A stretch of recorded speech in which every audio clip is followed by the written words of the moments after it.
A farewell to a classic rivalry, a championship, and a BCS Bowl all wrapped into one festive package. The Big 12 Championship features Oklahoma's Ryan Broyles, a finalist for the Biletnikoff Award as the best receiver in college football. He'll frequently face off against Nebraska's Prince Amukamara, a finalist for the Thorpe Award as the top defensive back. Showtime in Texas. Texas goes to Pasadena. So many memories of Big 12 championship games. K-State got the end zone up. End zone out of bounds.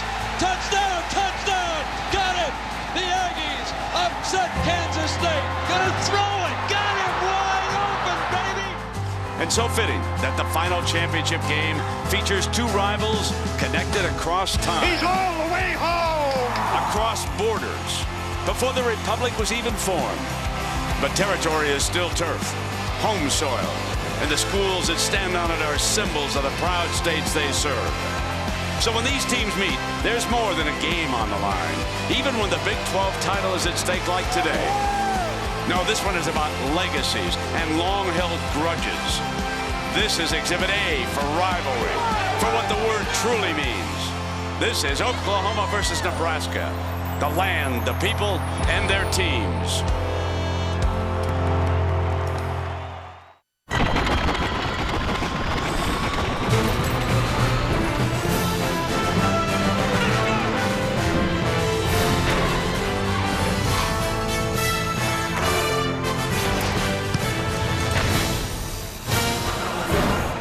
You are looking live at Cowboys Stadium in Arlington, Texas. Tonight, for the final time, Oklahoma and Nebraska will play for a Big 12 championship. Folks, we welcome you to the Dr. Pepper Big 12 Championship on ABC. This, of course, is one of the great rivalries in the history of college football. And the winner tonight advances to the Tostitos Fiesta Bowl in Glendale, Arizona, where they are expected to play either the Big East representative or Stanford from the Pac-10. And what a day it has been already. Our championship matchup is all set, and what a high-scoring game we are in for on the night of January 10th. Congratulations to both Auburn and Oregon, who will play for the national title. Good evening, everybody. I'm Brett Musburg with Kirkwood Street. It's a fans matchup. Going to be a real high-scoring game. Can't wait to get to Glendale. I cannot wait for that game. We have a great game tonight, but in Glendale, we got to match up that a lot of people wanted to see. The big, powerful Auburn team coming out of the SEC against the speed of Chip Kelly and the Oregon Ducks. It's going to be a lot of fun to break that one down for the next month or so. Well, let's talk about the one tonight, the Big 12 title. Taylor Martinez, you were down to the field with Bo Pelini.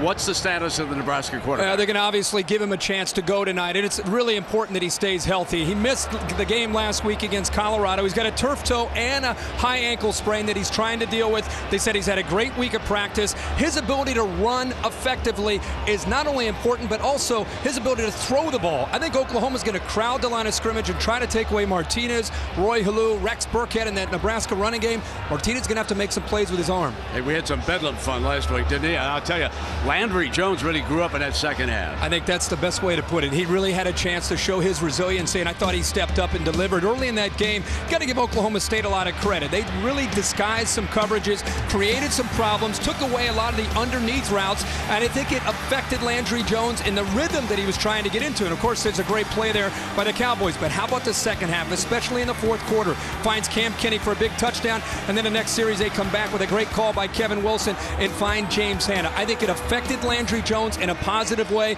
And Nebraska, one of the toughest pass defenses in college football, they're going to take away all the underneath routes. I think Landry Jones' decision-making, running the football, and getting the ball thrown downfield vertically the way they did late in the game last week will be something that's big for the Sooners. Bo Pelini would probably prefer a defensive struggle here. Yes, he would. I think he would. Anytime that Bo Pelini can get his team, a team that loves to possess the football and play great defense in that kind of game, it plays into his favor. Herbie, we have a special musical treat here tonight.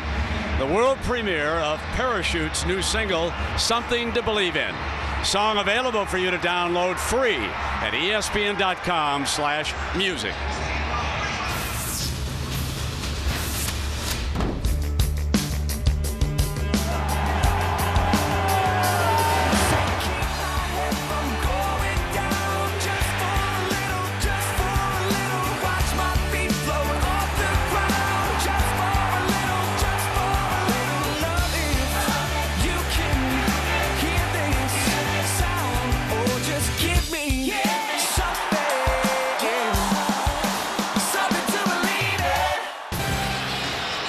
Tom, thank you very much. Just a wonderful scene here tonight in Arlington, Texas, here at Cowboy Stadium.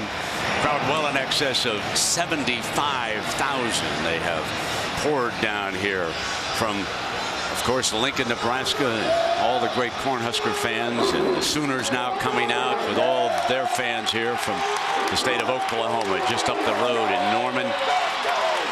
A team that won a wild bedlam game against their state rival, Oklahoma State, to earn their right to represent the South.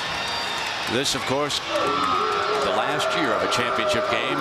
They will go to 10 teams next year, round robin, no title game.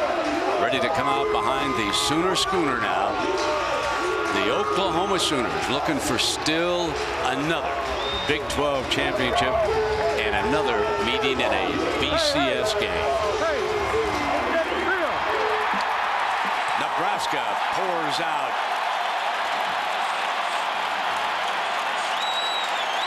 And now the Sooners.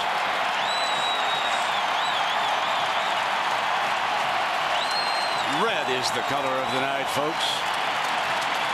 This has been the Nissan pregame shift. Kickoff for the Dr. Pepper Big 12 Championship, Oklahoma. This stadium, of course, will host the Super Bowl coming up. And just across the street, the Texas Rangers were in the World Series against the San Francisco Giants. And they have poured down here from the state of Nebraska, 646 miles from Lincoln. Norman, a little closer, 197 miles. Two of the great programs in the history of this great game, both with more than 800 wins, 12 national championships between them. Their coach, Bo Pelini of the Cornhuskers, is down below with Holly Rose, the third member of the team tonight. So let's go to Holly. Coach, you've joked this week that you wanted to wait until the last possible moment to decide what to do at quarterback. What decision have you made? Taylor's going to start, and he's ready to go. He's feeling good, and obviously he's our starter. That's who we're going with, and he's ready to rock and roll. Your other major injury, Niles Paul, means everything to you in your kick return game. How do you replace him tonight? Well, you know, you can never replace a guy like Niles, but we got capable guys that are come in and gives them a chance to step up. They did that last week. I expect them to do it again. Thanks, Coach. Thank you. Thank you, Holly. And to update everybody on the Oklahoma injuries on the left, DeMarco Murray injured in the Bedlam game, and he's practiced well this week. Nelson returns to that secondary for Oklahoma, so both are expected to play here today.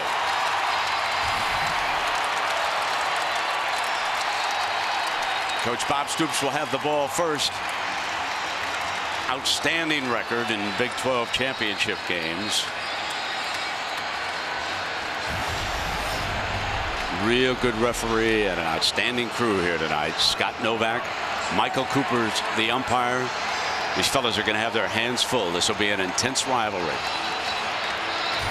Two young men from Youngstown, Ohio, and do they know how to compete? Pelini and Stoops. So settle back, everybody. Final piece of the BCS puzzle is about to unfold.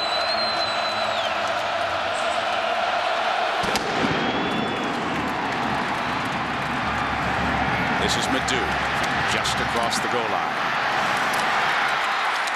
Good return, and a penalty flag comes flying on the opening kickoff.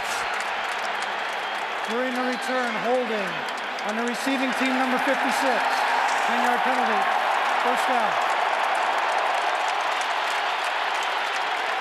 So we have Landry Jones now coming out. Brett Landry Jones, we talked about in the open, what he was able to do, faced some adversity last week, 468 yards with 4 touchdowns. We'll see if he can gain that momentum where he left off in Stillwater. Remember, against Nebraska, matchup zone, which essentially means a lot of man-to-man coverage that's very physical. He'll have to be patient tonight in the passing game. The pistol offense with the quarterback 4 yards back and the tailback directly behind him. Millard is number 33, the fullback. DeMarco Murray runs in that direction, and Nebraska slams him down. As we take a look at our impact players presented by Dr. Pepper, he is a good one. Yeah, he sure is. DeMarco Murray's going to give it a go. Of course, a little bit dinged up last week. He has to make it happen. And Ryan Broyles, the Blitnikoff finalist. DeMarco's second carry, and this will put them in third and mid-range with Pierre Allen making the stop. Folks, remember a year ago? Do you remember how Nebraska choked this game down, kicked 4 field goals, forced Texas to go right to the final second before they relinquished? Well, look for the Pellinis to try and shrink this game down here if they can do that. It is 3rd and 5. 4 down linemen. Landry steps away from pressure and throws incomplete, however, over Murray's head, and it's 3 and done. You know, even when Nebraska doesn't come up with a sack, they want to make Landry Jones uncomfortable. And that time they were able to do that with Meredith coming around from the outside, Jared Crick getting some penetration, just making Landry Jones feel their presence and try to disrupt his rhythm with his wide receivers. 2 fine punters here tonight. Way averaging better than 41 yards. Rex Burkhead, the all-purpose back, awaits this. 25 elects not to go for the fair catch, and he is down at the 22-yard line, and the second flag of the night.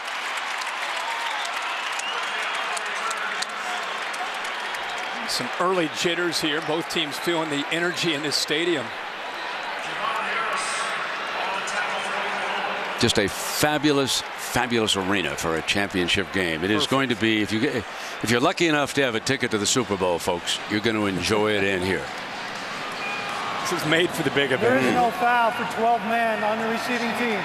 First down. So here we go.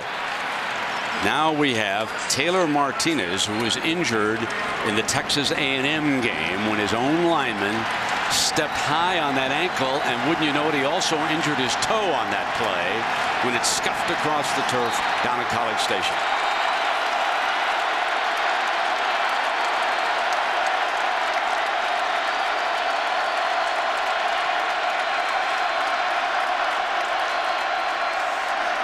Hello, big hole in the middle, 9 yards as they go up the gut, and Jonathan Nelson makes his first stop. As we take a look at these impact players, Herbie, presented by Dr. Pepper. And Roy Halou's going to have a big night, taking some of the pressure off of Martinez with that injury. And, you know, with Niles Paul down, Kyler Reed in the passing game from Nebraska against a defense from Oklahoma that's determined to stop the running game. Reed, 25's got to have a good night as well. Deflected, incomplete on the pass, and that was Rennell Lewis, number 56. Now, we all talk about the other linebacker, Travis Lewis. This youngster played well against Okie State, too. Yeah, they've moved him up to defensive end because of the speed that he can provide on the pass rush, and he's held up very well. Very explosive off the edge to be on the other side of Jeremy Beal.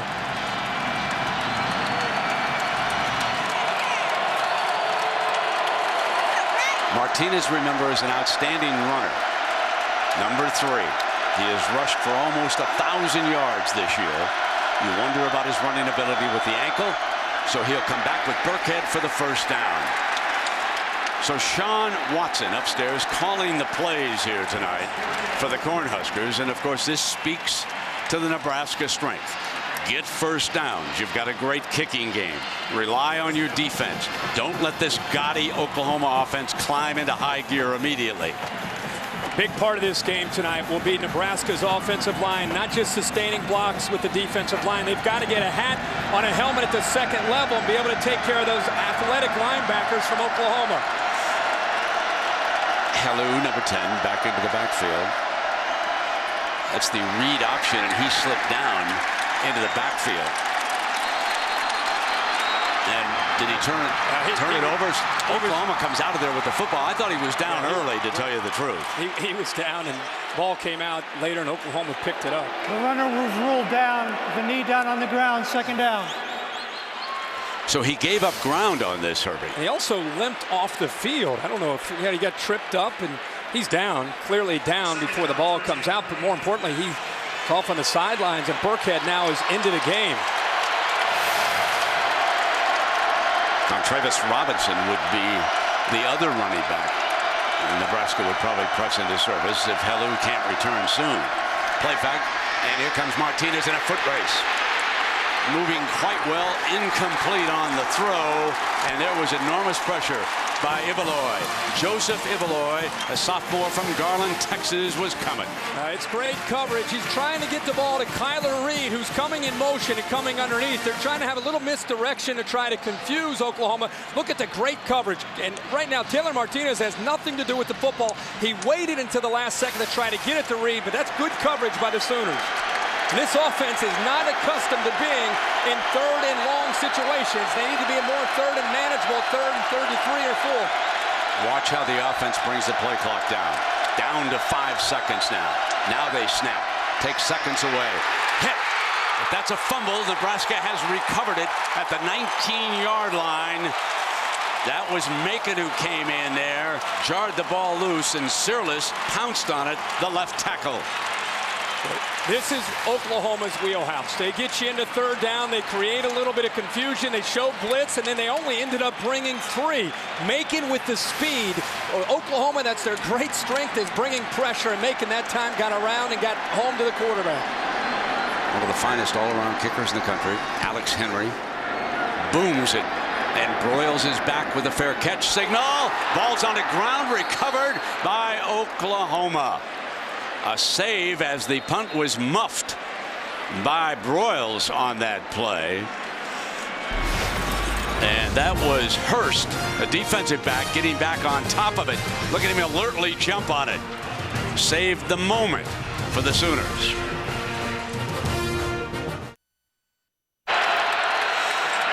Well, Kirk Herbstreit, I'm Brad Musburger. Holly Rowe telling us down below that Helou told the trainer he was hit on the outside of the knee, but he's good to go. Good news for Nebraska. 1st and 10 now. DeMarco Murray, and the Sooners check the sideline for the adjusted play call.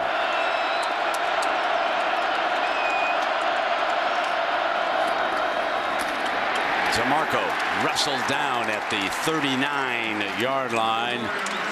Levante David and that gang, I'm telling you, they're tough back there, Herbie. Big battle up front between Oklahoma's offensive line and the athletic and physical Nebraska defensive line. Oklahoma's going to have to do the best job they've done all year blocking up front to help Murray out against this style of defense from Nebraska.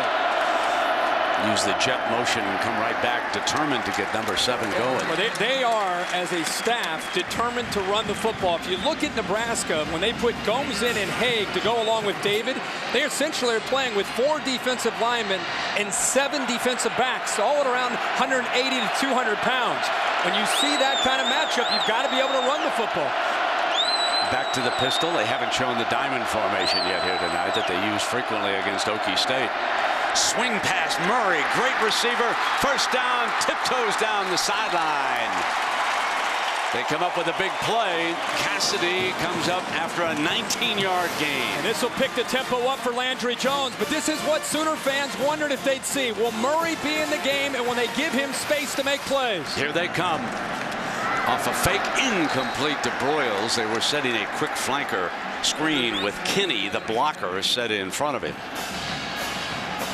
One thing about a great receiver like Ryan Broyles, he wants his touches early to kind of get into the flow of the football game, and Haig has been on him. They've mixed up different defensive backs. It's not as if one guy is following him around, but Broyles wants to touch early.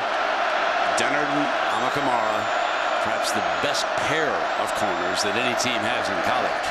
Option look, pitch to Hannah, the tight end on the inside, and he is to the 35-yard line on that play call. Well, I tell you, Gomes coming from the left to the right. Watch how he closes right there on that play. Now, to Hannah's credit, he kept fighting to try to pick up more yards. But this defense, they may be a bit undersized when it comes to the hybrid safety linebackers with Gomes and Haig, but they can still hit you. They send young Finch, number 22, in and split him out far to the right. Now they bring him with that jet motion look, and they give it to him on an end around, basically. and Nebraska was ready. There's Gomes and David, the two you mentioned, Herbie. Absolutely, and when you're going to run east to west, and I know Finch has got speed and he's coming in motion full speed, but Cassidy does a good job, Gomes does a good job of containing, and then here comes David, who's the leading tackler, cleaning it up. But a good job that time by Nebraska's defense and not getting outflanked by the speed of Finch. Now here's something you can expect to see from Oklahoma all night. They're not overly concerned about the Nebraska offense. So on this 4th down, they're not going to pooch it. They're not going to play field position. They're going to try to pick the 1st down up with Landry Jones. Takes off, down. Nebraska football. And guess who got in? Last year, you and I watched Ndamukong Suh dominate the Texas offensive line, and this time it's Jared Crick, number 94, the leader of that defensive line. Oklahoma decides to go for it, and one thing about Crick, if he gets isolated against Eichert one-on-one, he's going to win that battle. He pinned his ears back and made a huge play for Nebraska. They get good field position. Ndamukong Suh, a year ago, Herbie, you mentioned him, 4.5 sacks. It was unbelievable, the performance he turned in here. 9 solo tackles, now playing with the Detroit Lions. Kalu is back on the field, as Holly reported. And a big haul, bust to daylight, midfield, 40-foot race, free, 1 man to beat. Nebraska strikes first. 66 yards.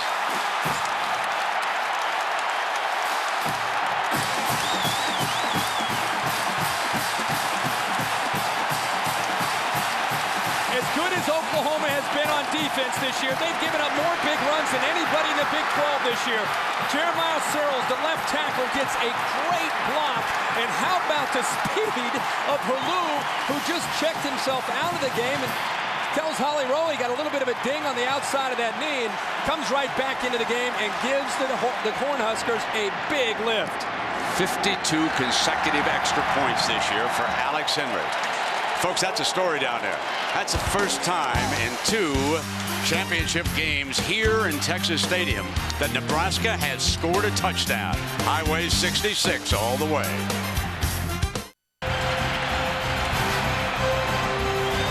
Aerial coverage is being provided by the MetLife blimp. See how MetLife can provide the coverage you need. Start building your personal safety with MetLife today. The big screen here, high above the field. The receiver, Trey Franks, back deep for the Sooners.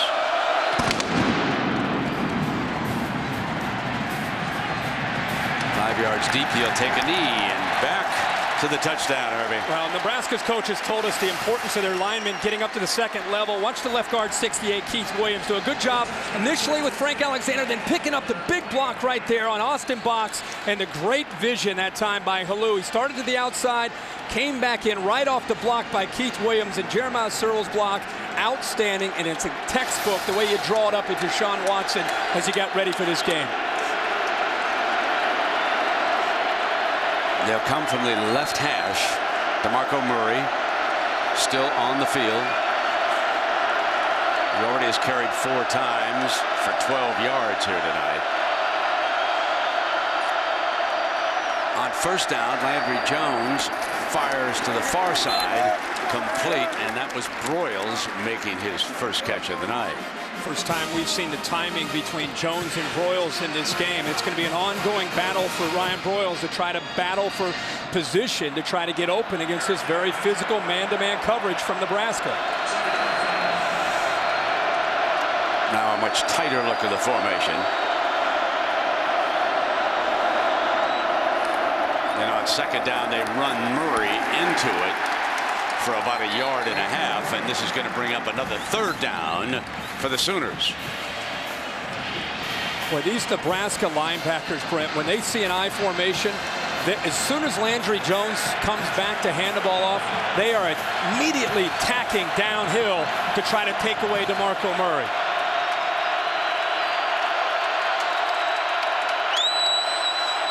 Dennard backs off. Incomplete, and the receiver appeared to be down. Broyles. Yeah, he was not touched, Brent. I think he just slipped. He was trying to make a little bit of a move on Gomes to inside to the outside, and he just lost his footing and fell on his back. Unfortunately for Oklahoma, third down and short. Who are you looking to if you're Landry Jones? Of course, Ryan Broyles. So that is the second 3 and out for the Sooners here against this Nebraska defense. This is the kind of game that Bo Pelini wanted. Way is back. Fielded by Marlowe. Marlowe to daylight. Great field position. They can go to work, eat a little clock up here in the first quarter. You're watching the Dr. Pepper Big 12 Championship between Oklahoma and Nebraska on ABC. That is a big loss in that secondary. Rex Burkhead, the running back, who scored the touchdown and picked up about 2 yards. And let's go to Robert Flores in our Times Square studios in New York for an update. Robert? All right, Brent, here's a taste of what's going on the ESPN family of networks. On ESPN, ACC championship game, Virginia Tech leading Florida State 14-10 at the end of the first quarter. Christian Ponder not in the lineup for the Seminoles. And UConn and South Florida tied at 3. If the Huskies win, they're playing in a BCS Bowl. Thank you, Robert. Cat formation. Burkhead, remember, threw 2 touchdown passes. One out of this formation, I believe, against Colorado. And he is short of that first down marker. Nelson makes a stop. We go down below to Holly Rowe. Nebraska's athletic trainer, Mark Mayer, told me that Taylor Martinez spent about 5 hours a day the last week in rehab trying to get ready for this game. For his sprained right ankle, he would work on an Alter G treadmill, which has pressurized airbags to lower you to 1% of your body weight on the ankle up to 80%. He did work in the pool, and then for that left toe that's a sprained joint, he had him pick up a marble and set it down over and over to do modality exercises for the toe.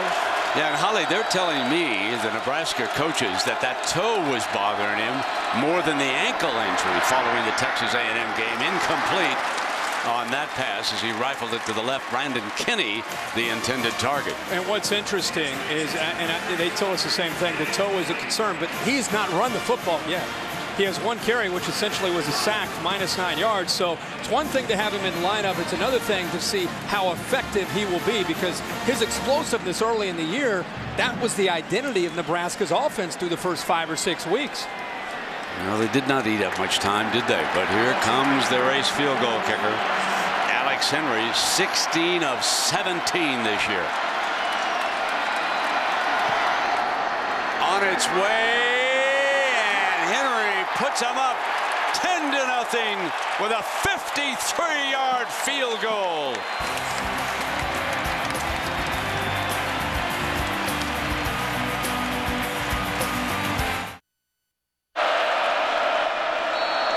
We welcome you back to Texas Stadium. Nebraska with the lead. Kunalik with the kickoff. And another knee in the end zone. This one by Madu. Herbie, what a leg Henry had. How fitting to be in an NFL stadium and watch Alex Henry kick the ball. We've been watching him do it for years, but this is from 53. Look at that. Look at that. That's good from 63, maybe 70. He crunched that ball.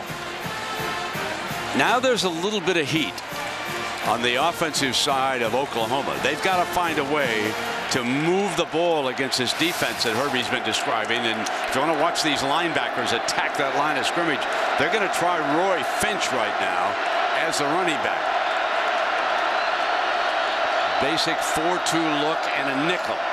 Landry to throw out of it on the slant.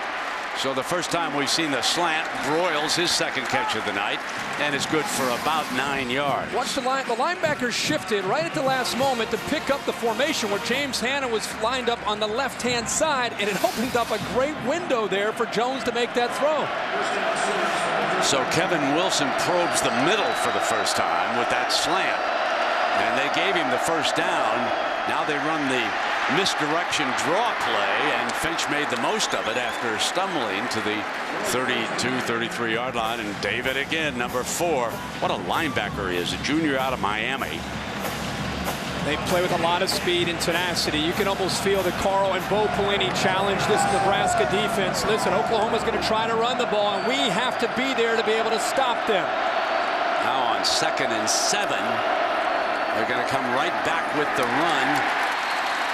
3rd and 5, and perhaps a little stubbornness here, as David now has more than 130 tackles this season. The offensive line is not having a chance to deal with the speed of David, and they have no chance of getting up to try to get to him. And by the time they try to get up to him, he's already gone by him to make the play against the run. This is Pelini's tempo. Oklahoma has not even been able to get to the high-speed offense. Can they set the incomplete? Forced to punt again. Now, the battle coming into tonight for Oklahoma was trying to win the one-on-one battles against the physical man-to-man pressure from this Nebraska defense. And through the first quarter, the win obviously would favor Nebraska. They're getting pressure. They're disrupting the rhythm between Landry Jones and his receivers. He has nowhere to go with the football when he reaches back to throw. So this is the 3rd punt on 4 drives. And remember, on that 4th drive, they went for it on 4th down and failed. So the offense for the Sooners not doing a thing. Burkhead is back, makes the fair catch at the 24-yard line. Well, now for our Big 12 Bowl eligible teams, brought to you by Dr. Pepper. And Herbie, there are a bunch. I would argue right now that Texas A&M closing out with 6 victories. They beat both of these teams down the stretch. Maybe the hottest team, and they are headed for the Cotton Bowl here, where they're going to play, well, perhaps LSU. We'll see about that. 5 teams out of the Big 12 South getting bowl eligible. Had a great year as an entire division. 1st down and 10, and Helou is back on the field. Thrown for a loss that time in the backfield by Price Macon, the senior from Corpus Christi, Texas. I'll tell you, Price Macon continues to impress me. I mean, he is a defensive end. He's 250 pounds, and they've had to move him intentionally down to the inside. He doesn't have the size to deal with these Nebraska offensive linemen, but he has the quickness. It's the 2nd time we've seen him be able to penetrate Nebraska's offensive line and be able to make a play in the backfield. Martinez is up under center. Kyler Reed, number 25, steps behind it. Play action, and Martinez going to put it up. No. Going to be sacked instead. Ronell Lewis, big number 56, Herbie, making another play. Lewis is helped by a blitz from the linebackers of Oklahoma, and right now Brent Venables is dialing it up and calling the blitz at the right time. He mixes it up with Austin Box from one side, Travis Lewis on the other. Nebraska couldn't pick everybody up, and when they drop back and have to deal with pass protection, that is not a comfortable time for Nebraska's offensive line. They freed up Lewis. He was in there to make the play. Good job by Venables. Nebraska wants to be careful here.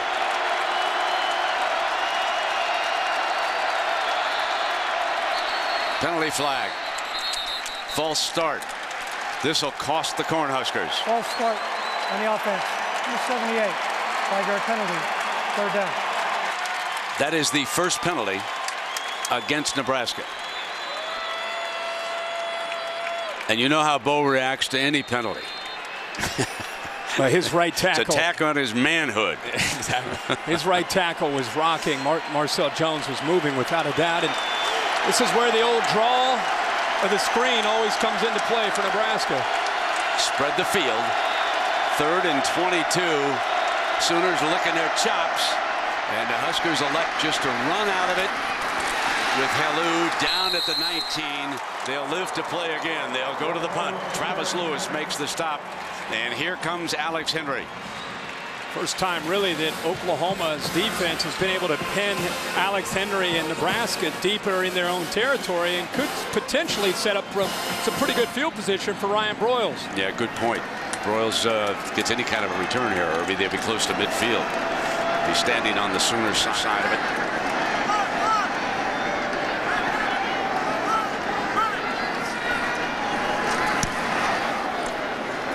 And Henry booms it off. Fumble! 2nd time. Huskers dive for it. But the Sooners again.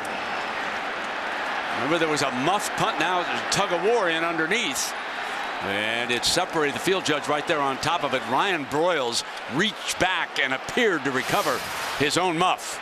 You mentioned it's the second time he is so anxious to try to make a big play. But give him credit. He's crawling on the ground trying to get to the ball. Stoddard comes diving in. Big contact, but somehow Broyles fights for that football and just got there before Stoddard did to be able to get that ball back. Finch and Murray. And here is our first look at the diamond formation. They get extra lead blockers. They guarantee some one-on-one on the outside.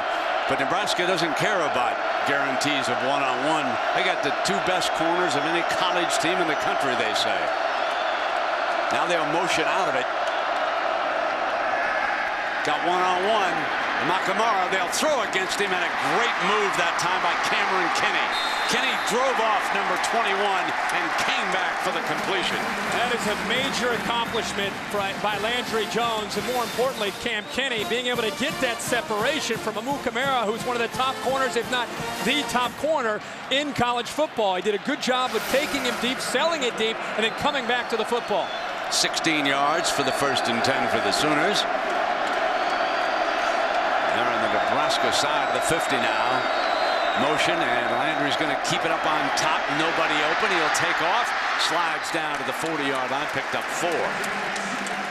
This Oklahoma offense is out of sync. It's just out of sorts. And right now, going to the diamond formation and even having the motion with Finch, it's the best rhythm and best offense we've seen so far early in this football game for Oklahoma. And they go back to it again. And they run Finch, the freshman, out of it. And he comes free for the 1st down. Squirts through there. That's what Roy Finch has built a name for himself on as a true freshman. His ability to looks like he's going to be down. He doesn't give up. Second, third effort, picks up the 1st down. So they're going to stay in this formation. Kevin Wilson says, why not? It's working. DeMarco Murray's going to cut back himself. And he's to the 30-yard line, picking up about 4. Haig makes the stop. Kevin Wilson, I think, making a good move here, just trying to change it up here as a play caller. If this goes all the way back to last year, some of their struggles with Landry Jones against Nebraska. Hand off to Finch, who's brought down. Carl Pelini trying to stay on top of his game on that other side. If the offense goes to the mock speed, it is very hard for a defensive coordinator, of course, to substitute. And he has to keep an eye on what the Sooners are doing as he calls the defensive signals, but more importantly, the substitution pattern. 3rd down now. Here is Finch banging ahead toward that 1st down marker. If you're just tuning in and watching Oklahoma for the first time, you're talking about an offense that averages 336 yards a game through the air. They're known for their ability to spread you out and throw, but they feel maybe a bit overmatched against Nebraska's defense outside. Well, Herbie, we come to the end of the 1st quarter, and quickly they go for the 1st down. How about that?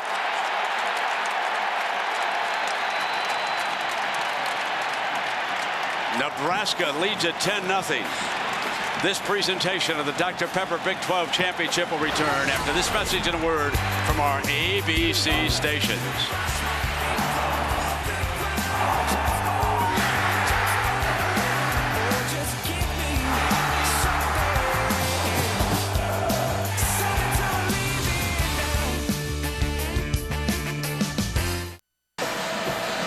Going back to that last play to end the 4th quarter. Gomes comes around, unblocked, makes a huge play. Pierre Allen helps clean it up, and Oklahoma ends up missing on 4th and 1. So the 1st quarter was dominated by Nebraska. Oklahoma twice went for it on 4th down. Twice they failed. They were 1 of 6 on 3rd down. Now, you would find it hard to believe, but Martinez is 0 of 3 throwing the ball. But if you just joined us, a 66-yard touchdown run by Roy Helu and a 53-yard field goal by Henry has boosted the Huskers to a 10-point lead. Now, after the 6-yard gain, they come back 2nd and 4. Burkhead is slammed down at the line of scrimmage as we take a look at our Pacific Life game summary. And again, this is certainly the kind of game that Bo Pelini wants, dominated by defense. Yeah, he's been able to do that because they have shut down Landry Jones and his group of wide receivers, and they've won the battle at the line of scrimmage against Oklahoma's ability to try to run the football. It's a big third down here, Brent. And Herbie, Jones is 5 of 9 for 51 yards. Martinez, we told you, is 0 of 3. But here he is in a passing situation. Here's his 4th pass, knocked down, incomplete on the play as Jamel Fleming jumps it. Well, Fleming's probably one of the quickest defensive backs that Oklahoma has, and that time he was able to break on the ball. This should favor. Anytime Martinez is in an obvious passing situation, Oklahoma is cheating up. Fleming gets in there to knock that football away from the big tight end Cotton. Broyles, who has had all kinds of trouble tonight, handling punts, is back deep again. And in this building, Henry can really get him up in the air, and it's very busy back in the end zones. Broyles fields it cleanly at the 18. Shakes the first one and then out of bounds at the 22. So can Oklahoma mount a scoring drive? We'll find out when you come back. Well, tomorrow it'll all be official. 8:15 tomorrow night on ESPN. The BCS teams will be revealed. Oregon and Auburn obviously headed to the championship game, and then 45 minutes later find out where everybody's going. 9 Eastern Sunday, the Bowl Selection Show. The winner of this game will be headed to the Tostitos Fiesta Bowl on the night of January 1st following the Rose Bowl. Remember all of the BCS games this year on ESPN. So Landry Jones struggling, deflected, intercepted. Courtney Osborne on the deflection, and the Cornhuskers are in business again.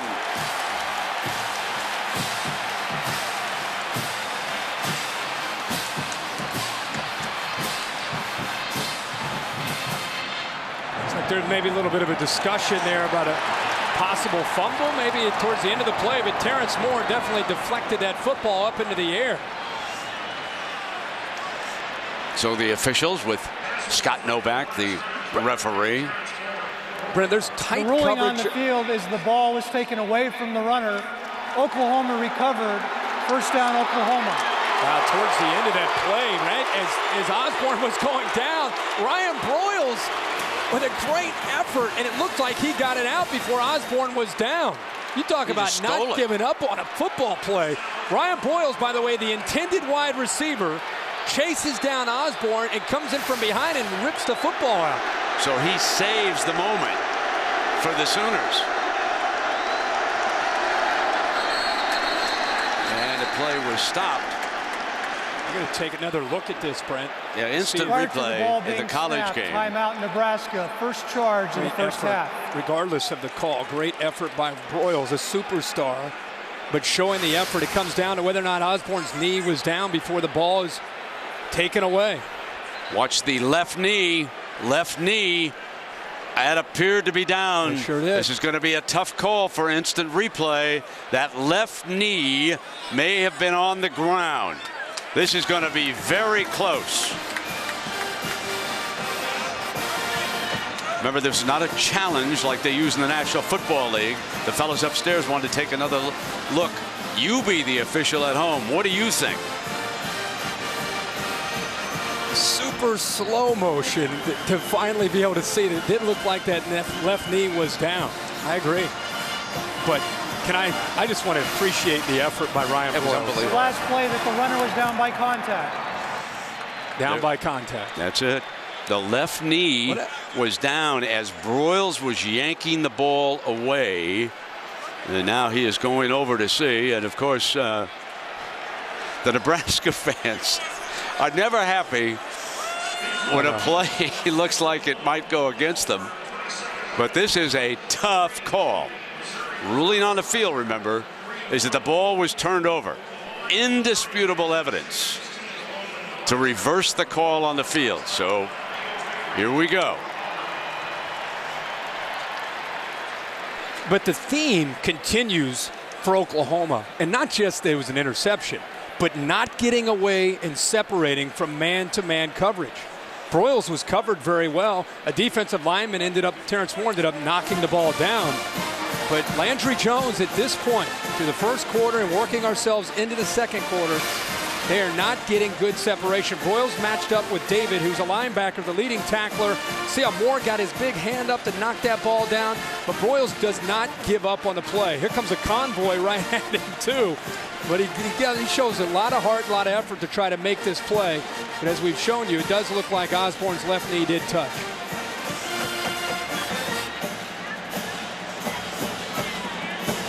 If Makamara had taken Broyles out with a block, they might have scored a touchdown, but he didn't want to have a block in the back on the interception, so he kind of pulls away from it, understandably so. Why we have this time, the adjustments that Kevin Wilson made when he went to the diamond, they ran the play. They had 7 plays on their previous offensive possession. They ran the football out of that diamond 5 times, and they had some success. Remember, it came down to a 4th and 1 that they didn't execute on. Be very surprised if they don't try to get back to that diamond to be able to establish the running game and then take some shots downfield. But the underneath passing game has been taken away completely.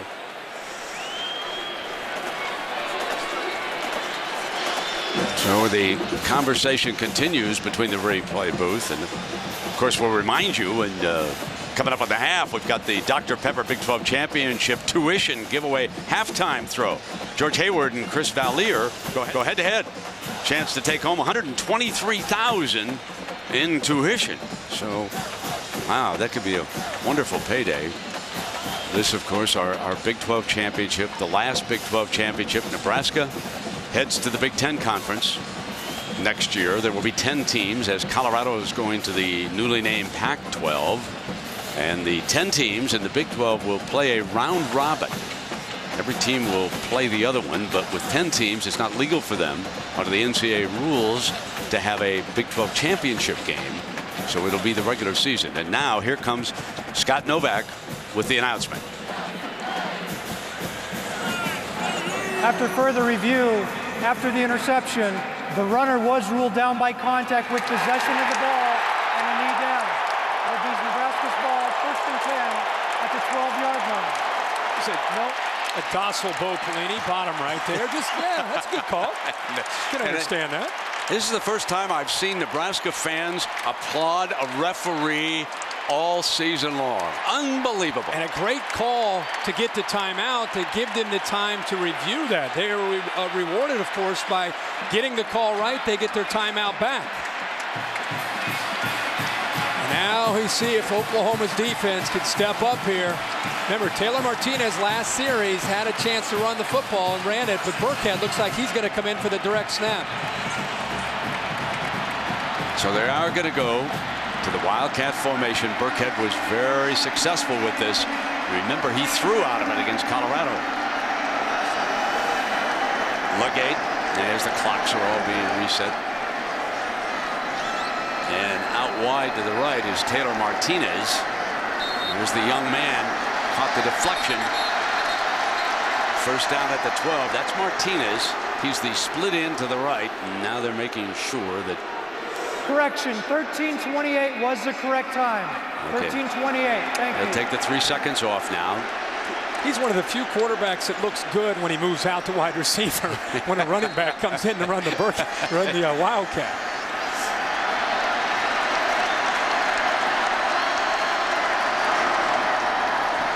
Burkhead, and there's a penalty. Penalty flag is thrown by the umpire at the snap. Offside on the defense, number 44. And that is Jeremy Beal. One of the best in the country. He's offside on the play, and so Nebraska inches closer. Now down to the 7-yard line because they can get a first down at the 2. The way things are going for Oklahoma's offense, this is it's a big sequence of plays here. I think they'll afford to get down 17-0 here in the first half. They stick with the Wildcat. Read option Burkhead. Muscles his way behind the right side of that offensive line. Trying to find big Keith Williams, the left guard. Essentially just a power play from the shotgun formation with a direct snap to Burkhead. Burkhead, who played high school quarterback his sophomore and junior year. You mentioned the 2 touchdown passes last week against Colorado. First 2 attempts in his college career, 2 touchdowns. Pretty good deal. got a second down and about 3. The penalty helping greatly here. They're going to stick with that formation.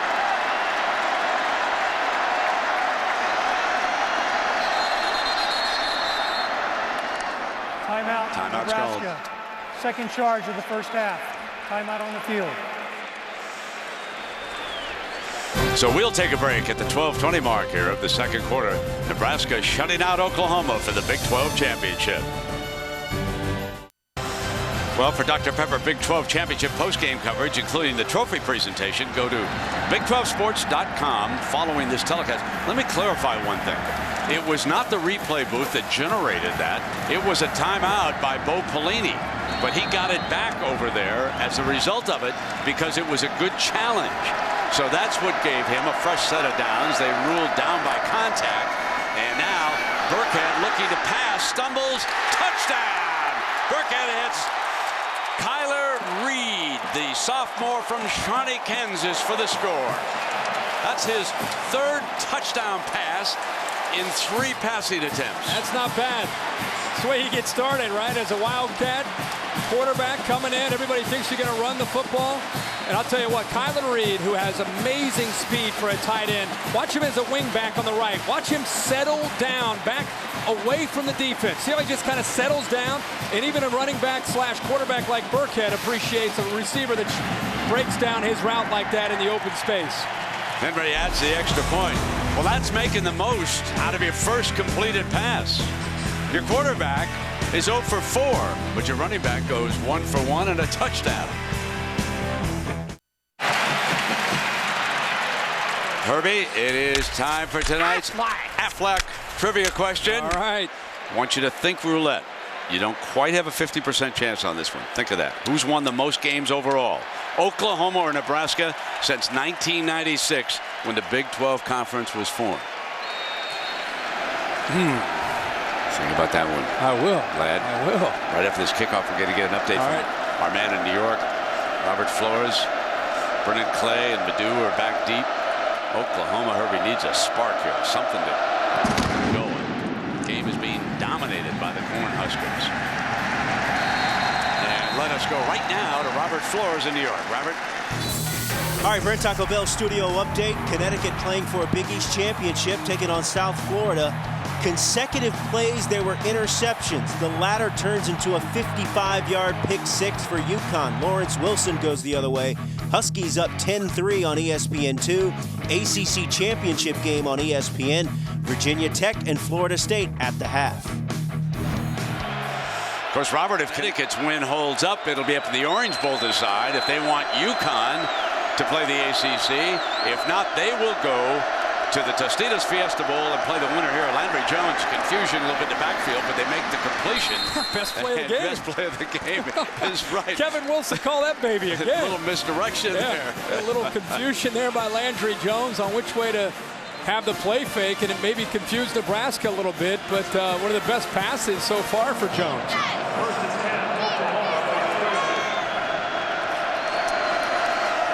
Here's DeMarco Murray. So that's what they have to do. DeMarco Murray and this offensive line, they've got to be able to win that battle, and they've had their lunch handed to them in his first half. They're not going to have success with the dinking and the dunking and the rhythm passing between Jones and his receivers. And if that's not the case, you've got to get physical, which this Oklahoma offensive line has not done all year. They've got to get physical and try to get a push against Nebraska. 27 plays and 109 yards for Oklahoma. 18 and 84 for Nebraska. But the scoreboard's one-sided. Here comes Murray again. Crosses midfield. And out of bounds, Gomes. Now we're starting to see a little bit of rhythm here. And I'll tell you, the tight end, Rattery, 47, does a good job sustaining his block against Pierre Allen. Millard coming around, leading the way. And also Ryan Broyles involved, picking up a nice block. Madu into the backfield, number 17. So it's been a steady diet of Murray and Finch. And now it'll be number 17 on 1st and 10. Play action. Downfield, down the middle. The freshman. Touchdown, Oklahoma. Kenny Stills takes it in. It's a 49-yard scoring strike. Jones Jones to Stills.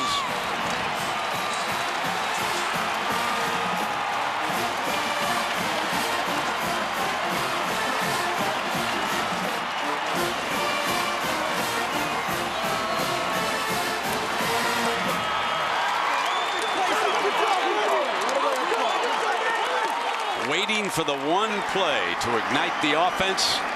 Landry Jones and the Sooners come up with it.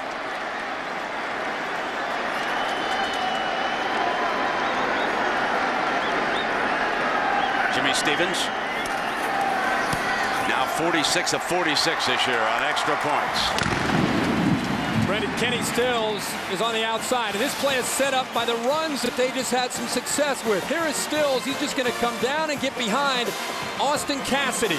Cassidy in the middle third of the defense cannot let anybody get behind him. A little bit of a play action fake to Madu, and they go right over top of Cassidy. The ball underthrown a bit, but because of Stills' speed and the fact he was going right by him, he was able to adjust to the football, and Cassidy looks late. By then, it's too late. And Stills, the true freshman, does a good job of focusing and making that big catch. That was right on the money, wasn't it? Sure was. Yep.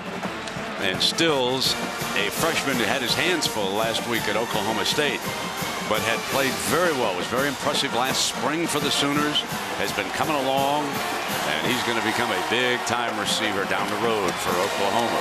And Landry Jones' best friend on that drive wasn't Kenny Stills. It was the running game. They got a little bit of some rhythm finally, and they set up the play-action pass, and they got the ball thrown downfield. Those are the two things you have to do against Nebraska. Run the ball and have success in your vertical pass game. O'Hara kicks it off, and it's going to be fielded by Marlowe. Marlowe from the 7-yard line. To the 30. Okay, Herbie, you want to take a guess? The easy answer you would assume is Oklahoma, so I'm going to go reverse psychology and say Nebraska. Well, here, remember the green?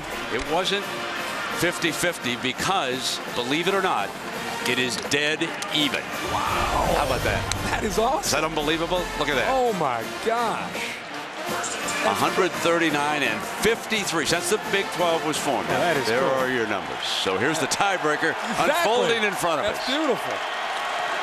I would have never guessed that.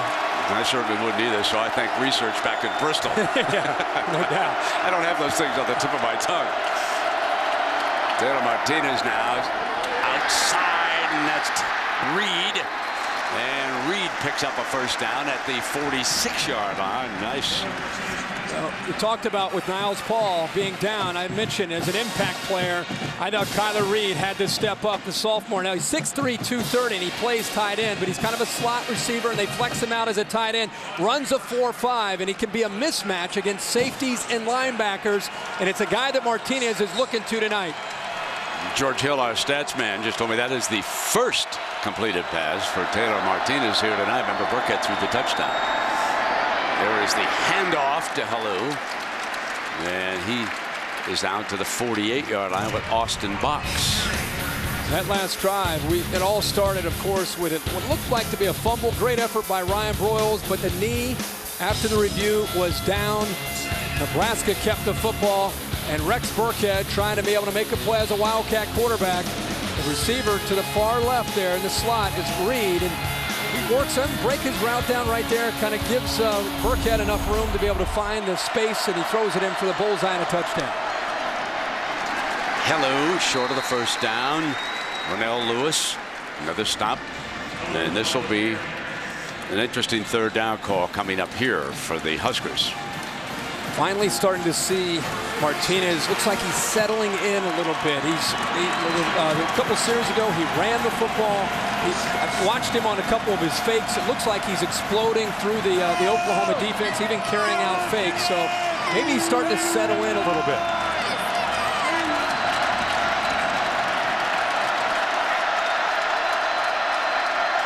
Play action, in trouble. Here he is on that ankle, reaching for the first down, and Ronnell Lewis, holding it back. That is a great play in the open field by Lewis, because I'll tell you what, Brent, Taylor Martinez, he didn't look like this at Kyle Field. He's looking like he looked early in the year as far as his acceleration. And I thought he might get to the corner and get outside of Lewis, but Lewis shows his speed and strength by pulling Martinez down. How big does Bo Pelini think this moment is? Burkhead comes onto the field, replaces Helou. 4th down. Remember, the Sooners have gone for it twice on 4th down and failed.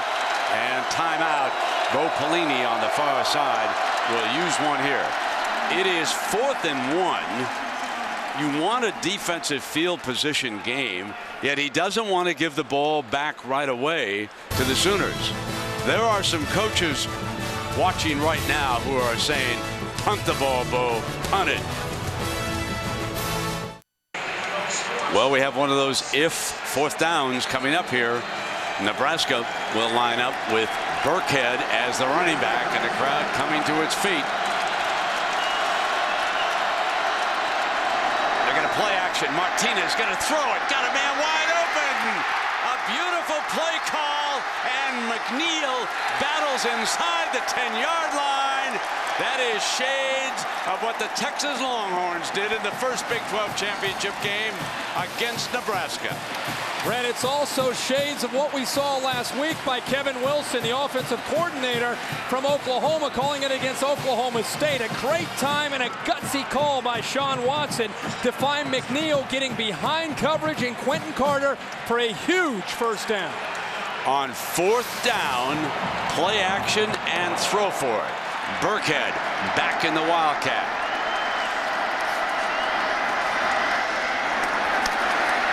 Picks his way for a couple of yards, and 2nd down coming up. Plenty of time.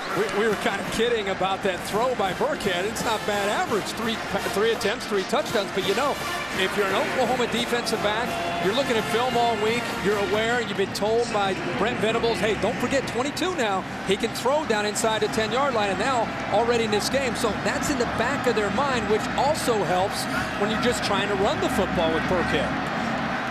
Brother to brother. 2 of the 8 children who grew up in the Pelini family in Youngstown. 2nd down and goal.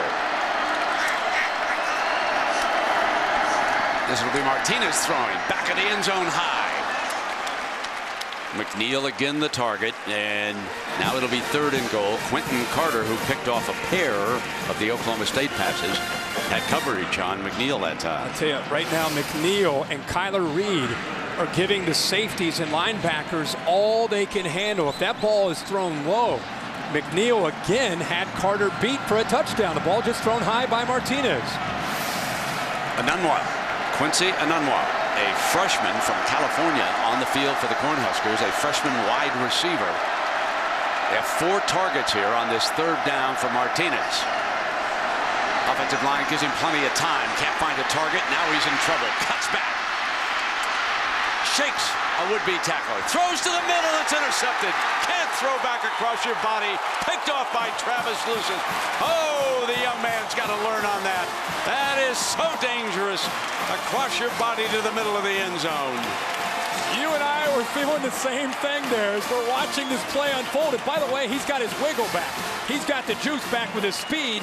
Good job of trying to keep the play alive. Look who's trying to chase him down. Ronell Lewis throws the ball back. And I'll tell you, as a quarterback, even though he's a freshman, as soon as that ball left his hand right there, he wanted to have a string on it to be able to draw it back. And Travis Lewis, one of the veterans of the Sooners defense, makes a huge play. Now Oklahoma will try to make Nebraska pay for that mistake. 1st down and 10, trailing them by 10, just inside of 7 in the 1st half. DeMarco Murray coming working the sideline. It's incomplete. 2nd down, and David with coverage over there. I mean, he was all over DeMarco Murray. And David has been in great coverage. Rabu Kamara, Denard, Gomes. These guys are taking away the underneath routes. Remember the last drive Oklahoma had? It started with their running game, and then eventually it led to their passing downfield. 2nd down and 10.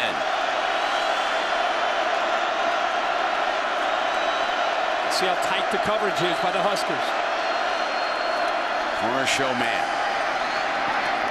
Great grab for the 1st down.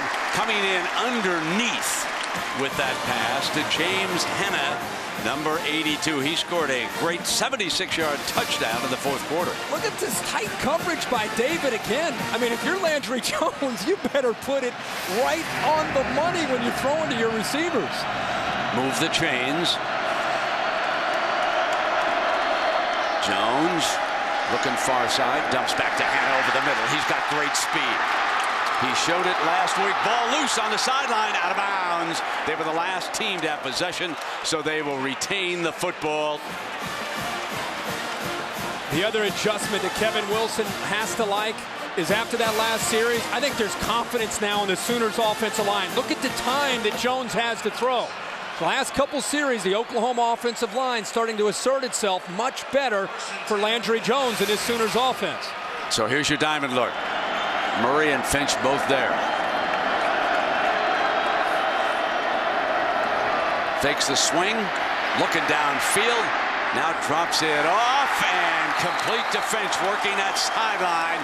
He was a safety valve and the chains moved. Remember, they just put this offense in last few weeks and they're still trying to work out some of the kinks with the play action pass game. You can see he's out of sync with Ryan Broyles, and you mentioned a safety valve. Finch continues down the sideline and finds a little opening, and Landry Jones finds him. Remember, it was the interception in the end zone that started this drive from the 20-yard line. Now Murray, and there's a penalty flag.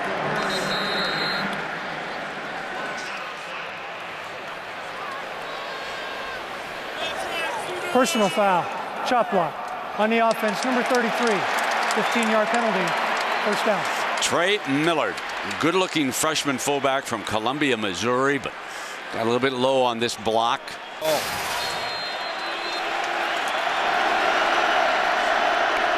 Madu is in, number 17, into the backfield for Oklahoma. He's had only 3 penalties so far in this game. Bobbles a snap and then hands it to Madu, and Madu dives ahead. You know, Madu's got some live legs. People forget his best game of his entire career was when he filled in 2008 for an injured DeMarco Murray. He got hurt in that opening kickoff against Missouri, stepped in and ended up having a great game. 15 carries, 114 yards with 3 touchdowns. So he's capable when he steps in there. And he's such a good athlete, they made him a wide receiver. Yeah. Then they switched him back here, the running back. Whips a fastball right down the middle to Trent Rattery, his first catch of the night. I love the looks of these tight ends from both these teams because they have size, but you can see the athletic ability. He caught that football strictly with his hands. And they go quickly looking for the first down, and Madu can't get it for him. Gomes plugs the hole, and here's another one of those 4th downs coming up, and the Sooners don't hesitate. They send offensive personnel right onto the field. They're not going to attempt a field goal or anything. They're going to give themselves an extra blocker. Jarvis Jones tried to get on. Now he's got to come back out.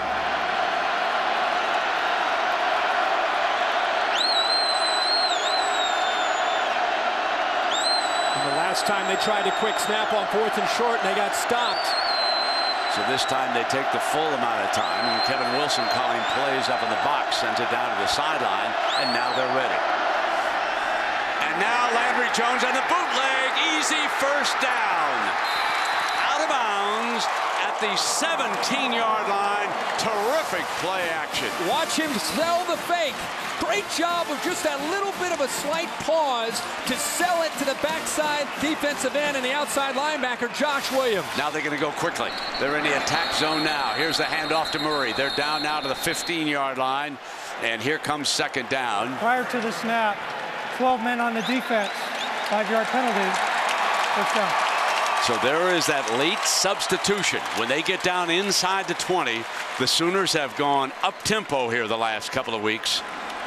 That's what they like to do, fast and faster. So here they come now. First down and 5 after the substitution penalty. Blaney brothers jumping up and down, trying to get a timeout. They have 1 left. The Sooners have their timeouts. They have all 3. 3:39 to go here in the first half.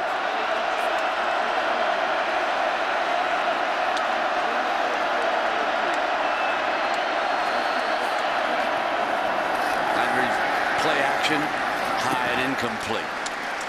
Smart. Both his receivers on that side, Millard and the big tight end who's been making a few catches so far, Rattery, both covered very well. He just threw the ball away, picked up 5 yards on first down because of the penalty, so now they're facing 2nd and 5. Poise of Landry Jones will come into play tonight, just like it did last week when he faced some adversity. Oklahoma with 245 yards of offense to 146 for Nebraska. This will be the 39th snap. The Sooners had 107 snaps last week against Okie State. From the pistol. Handed off to Murray, and he appears to be short of that first down. So here we come up with a 4th down again. Do not see any sign that Stevens is going to come onto the field here. They are down. Let me check that. That's 3rd down. I think I was wrong here. This is 3rd down now. 3rd down and 2.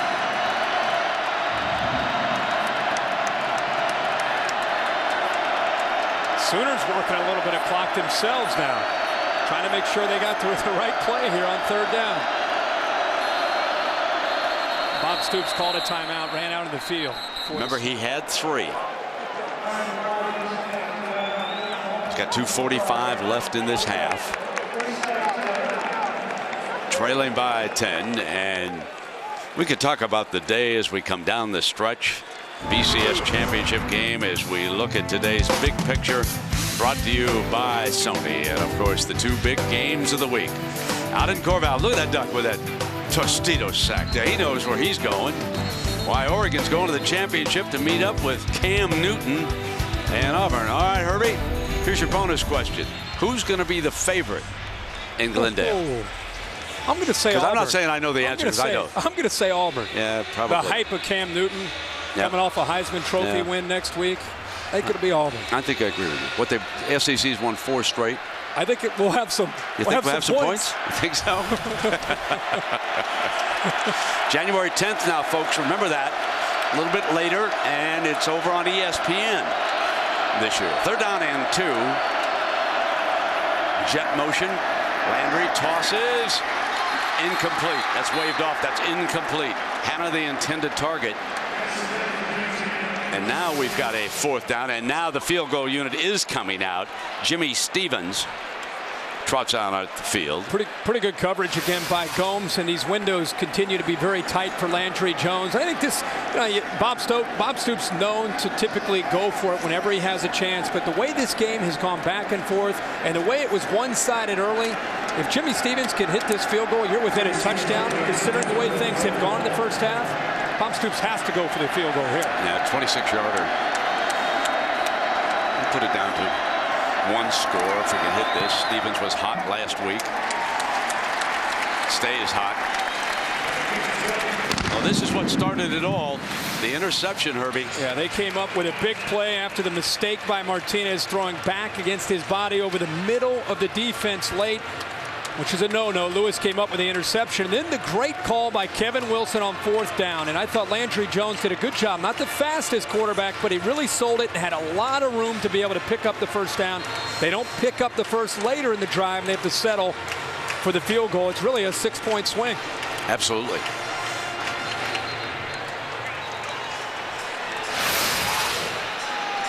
Just what we expected with these 2 great rivals.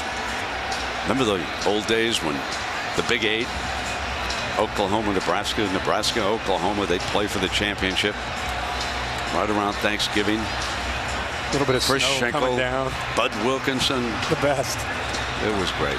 Brent Musburger making a few of the calls. I remember that like it was back in high school. Did a few. I think it was a real, when Barry Switzer closed out against Osborne, I think we had a miserable, miserable day in Norman. We had a 7-0 ball game, if you can believe it.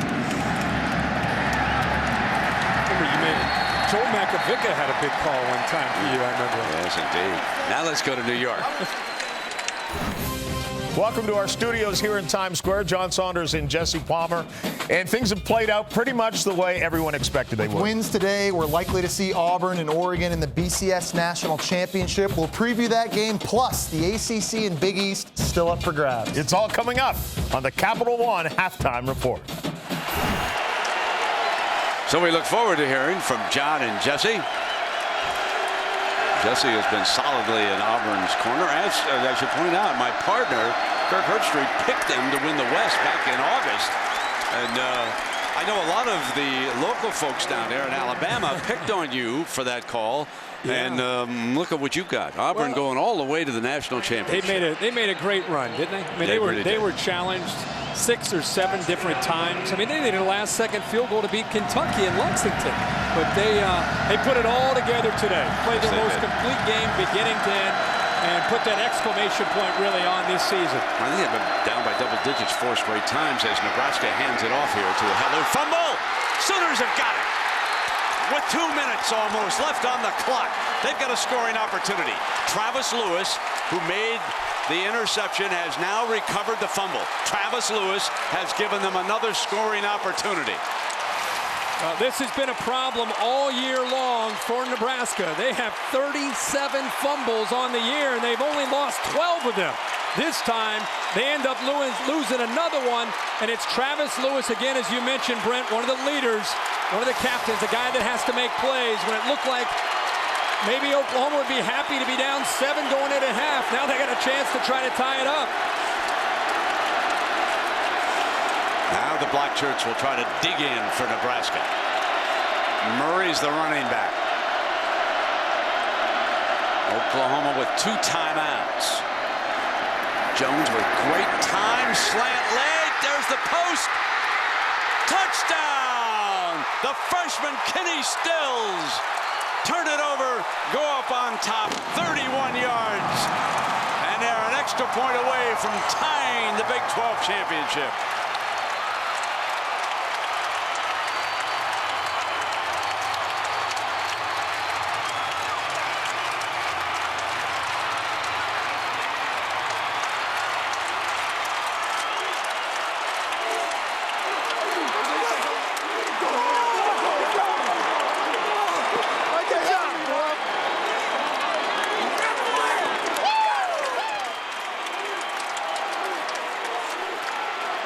Just make sure he crossed the line before he was down. A great job and a great effort by Stills. Right knee. Right knee. Yeah, it looks like hang on, everybody. Right knee appeared to be down. But it's close. It is real close again.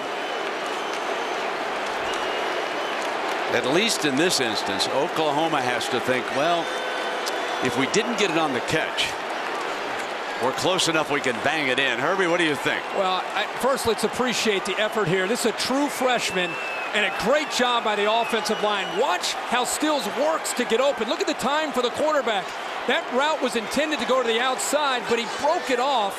And because of the time that the quarterback had to be able to make the throw, look at his time. He has all day. The route is designed to go to the outside. He breaks it off and gets away from Denard and then tries to extend into the end zone. Boy, this true freshman has got a huge future. Back judge Scott Vaughn is right there on top of it.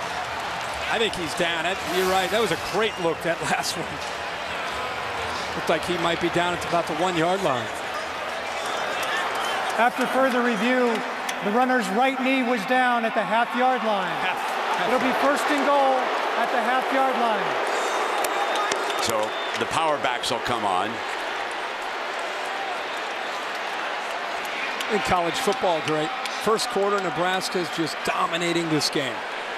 And that interception. Killer.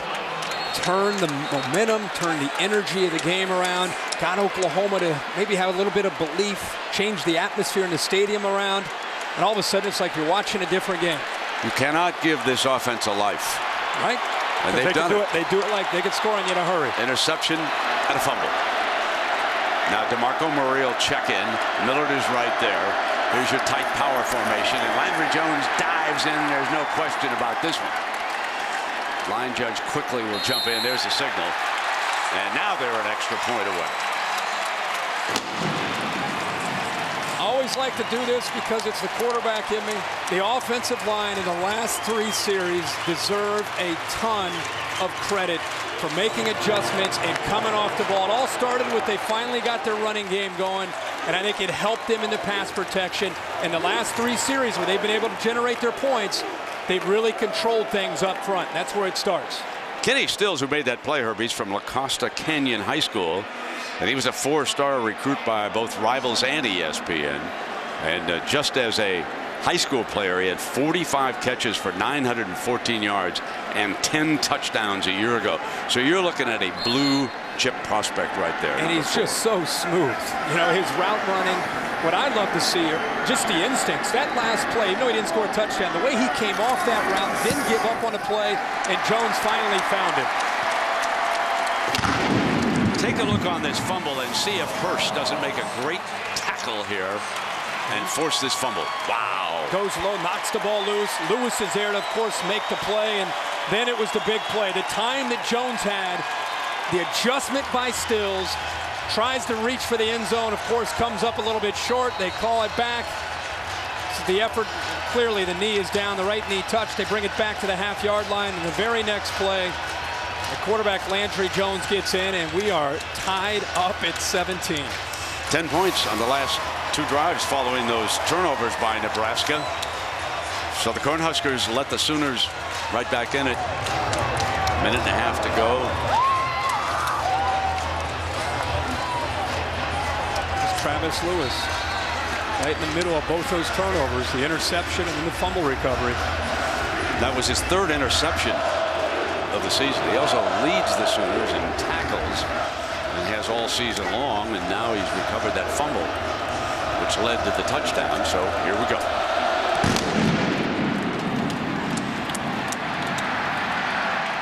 Made some good kickoff work here tonight. Coming out to the 20. Well, a reminder. When the visitors arrived, they said they came in peace. They lied.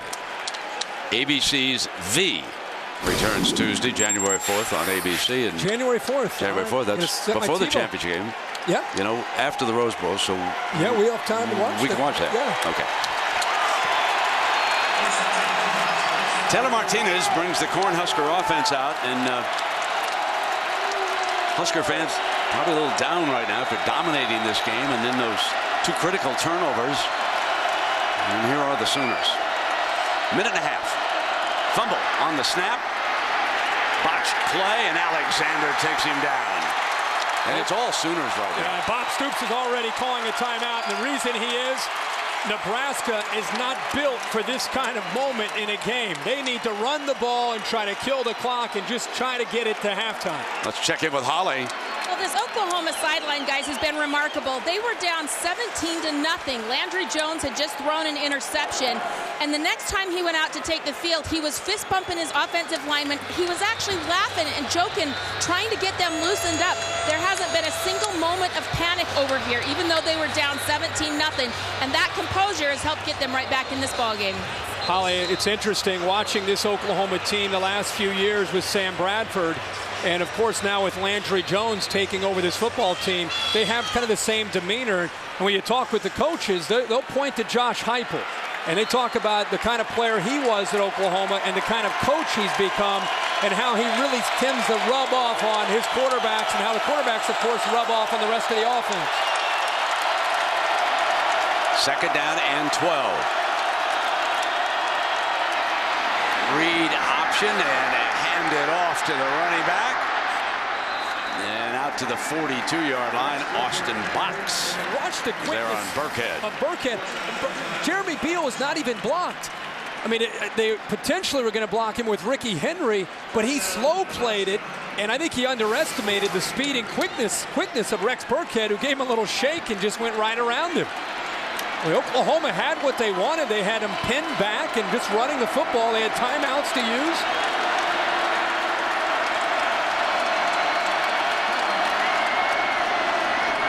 The other direction, Martinez keeps it this time. And Jeremy Beal in the middle of that stop. Keep an eye always with Taylor Martinez. Has the ankle, has turf toe. Definitely moving around a lot better than the last time you and I saw him against Texas A&M a few weeks ago. Here's 2nd and 7. Inside of a minute. They'd love to get Henry a chance.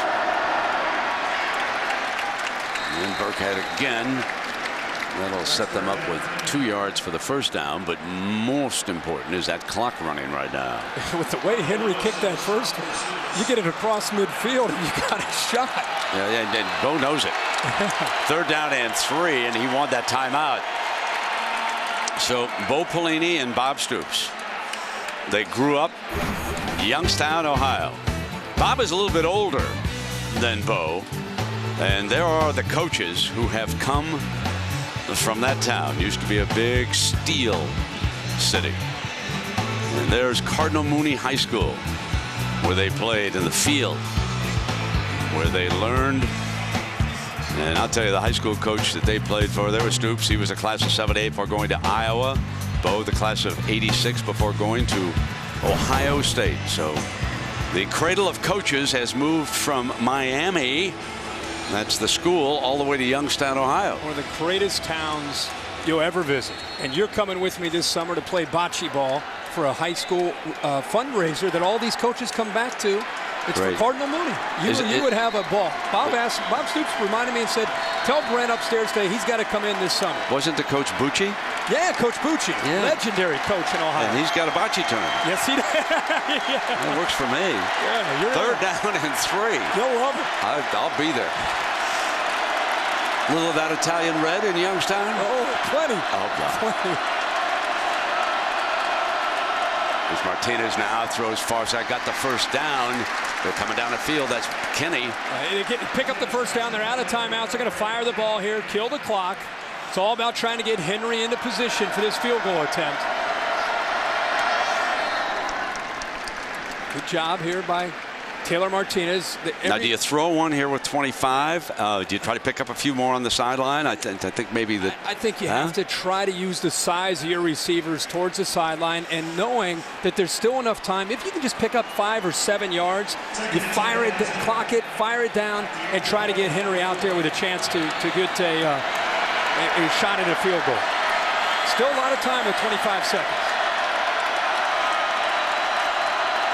On 2nd down, Martinez got it. Incomplete. The line judge says incomplete, that McNeil was out of bounds. Made a great effort on the ball. Watch his feet. And Brett Hurst jumps the route and tries to undercut the ball. Great concentration. He's out of bounds. But right there, DeMontre Hurst, I think, thought he had a shot at interception. What focus by Mike McNeil to be able to hold on to the football, but clearly he's out of bounds. Here's a 3rd down. Trying to pick up a few more. Alex Henry already with a 53-yarder here tonight. This would be longer than that.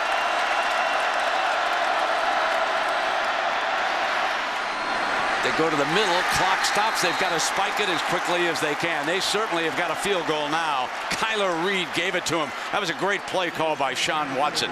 Worked the middle of the field. Clock stops. Now you slam it down. You got 11 seconds. That was just really good play calling. A great call and a great job by Taylor Martinez of executing this offense and getting them into field goal range. Great call right behind the linebackers in front of the safeties. It's been an area that's been a concern for Oklahoma all year. How about Reed using his body? And let's not forget, after the big loss on the first play of this drive, I think Nebraska was ready to just try to get out of here tied up, but the big play by Burkhead got him back into being more aggressive. A 42-yarder for the lead. Perfect. Now, if you go outside and you take a look at Nebraska's equipment truck that has traveled down from Lincoln, the driver of this truck, well, his favorite player is Alex Henry. There it is on both sides of that diesel. There is number 90. And he has just nailed a 42-yarder to go with his 53-yarder. I think he's the best kicker I've seen. I don't know if I've ever seen a college kicker kick the ball as consistently as he does. That ball went over the net and into the stands. It gets high and it splits the middle every single time. A year ago, remember, he came out to warm up for the game and he was kicking punts off this big television screen of Jerry Jones, and the PA announcer came out. Your attention, please. You are not allowed to aim punts at the big screen. Right. Oh, yeah. It was the voice of doom coming down on Henry. Exactly. You know, I think I agree with you. He's as good a kicker as I've watched. ever seen. I mean, he just does't miss. He doesn't buy into the mental games. You could try 3 timeouts on him, try to ice him. It's not going to work. 53 and a 42-yarder. And the Cornhuskers take the lead. Let us check in down below with Holly. Well, guys, the best thing about Alex Henry, some of the coaches tell me, he's a normal guy, just a football player. You can tell by the shoes he wears. He doesn't wear one of those weird, fancy kicker shoes on the kicking foot. Just regular cleats. He's a normal guy, football playing shoes. That is. If she believes that any kicker is a normal guy. He's an athlete. So what about the fact that he wears number 90? They're like relief pitchers, right? Exactly.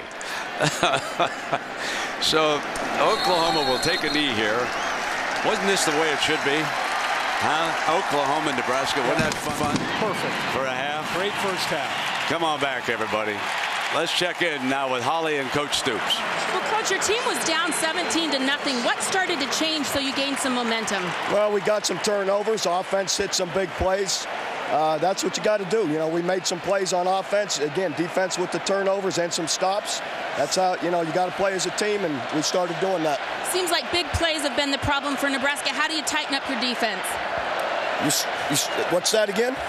You've given up a couple of big plays that they've scored on. How do you tighten up your defense? Well, that's it. One play early in the first quarter. The rest of the time, the run game, we played it well. So just playing it with discipline. Thanks, Coach. So there we have it. 20-17. Right? It's a battle of Youngstown. Let's send you to New York. John Saunders and Jesse Palmer for the Capital One Halftime Report. Take it away, John. Welcome you back to the Dr. Pepper Big 12 Championship here on ABC. That was the brand new single from Parachute, Something to Believe In. Download it now for free. ESPN.com music. And you can also enter to win tickets to the 2011 Rose Bowl game with the band. So with Kirk Herbstreit and Holly Rowe, I'm Brent Musburger. Thanks for coming on back. We had an exciting first half here, Herbie. Boy, we had just about everything you'd hope for in a Big 12 championship game. We had one team look like they were ready to play and dominate the game, got up to a big lead, and give Oklahoma credit. They took advantage of a big turnover once the interception by Taylor Martinez was made, and I think it really changed the complexion of the game, gave them some energy and some life and some belief. The other thing is Oklahoma's offensive line really started to assert themselves and help out a lot of their skill.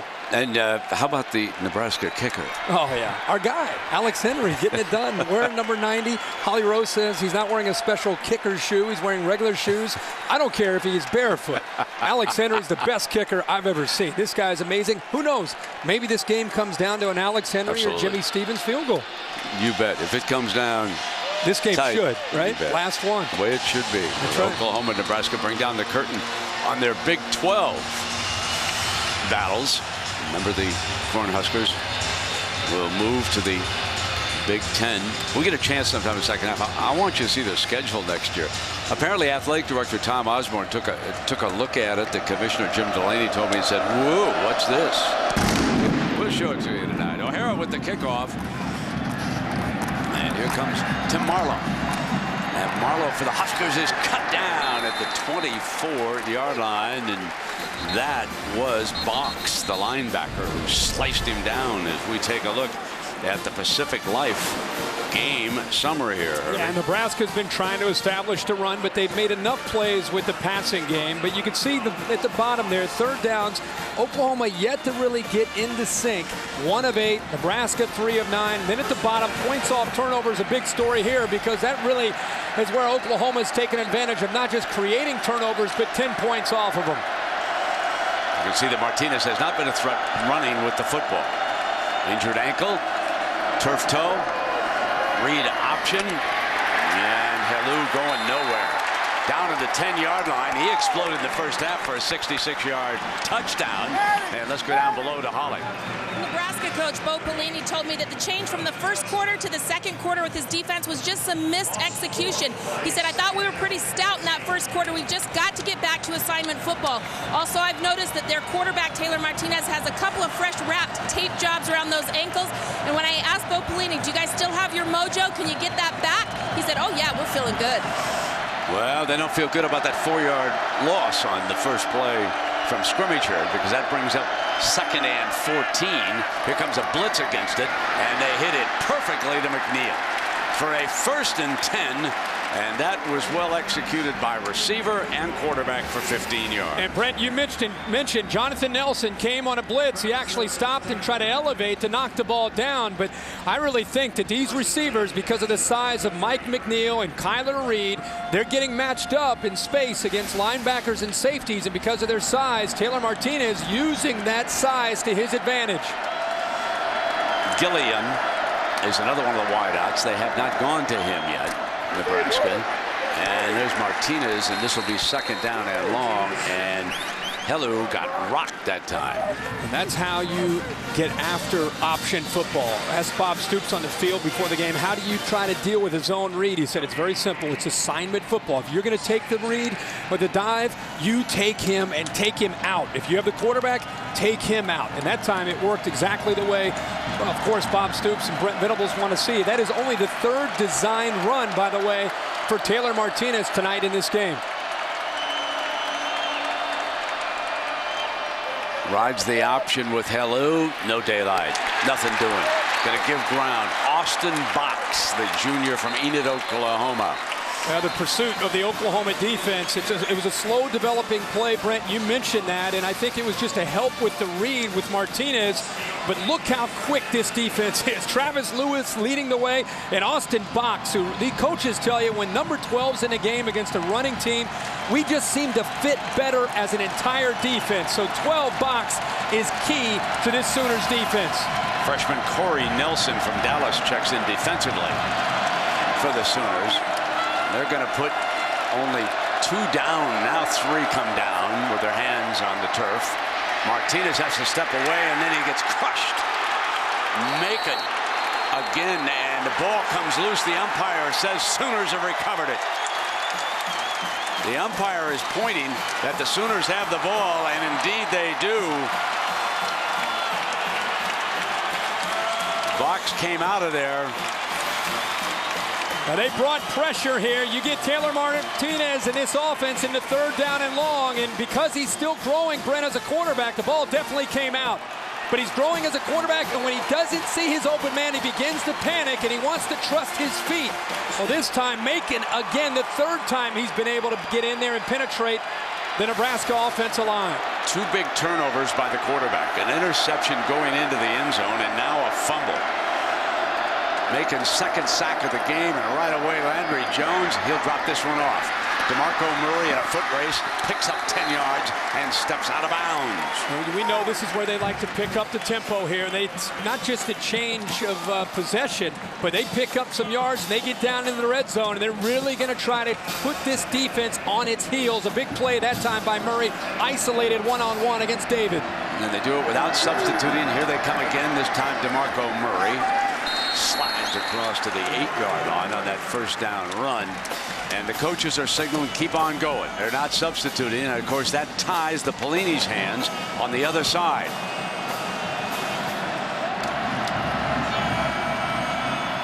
Now they look back away, but because of the threat, there was no defensive substitution either.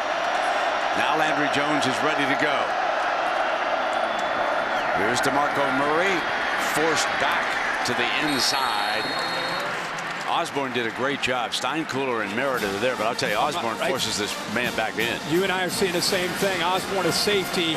He's about 200 pounds. Look him get to the outside. Murray wanted to bounce that ball to the outside and try to pick up the 1st down, but Osborne read it perfectly, was in position, and Murray had nowhere to go but to try to cut it back inside, and that's where Steinkuhler and the rest of the black shirts were waiting. Stills, Kenny, Hanna, Broyles, they're the receivers. Jones will drop off to Murray, and he'll be short of the 1st down.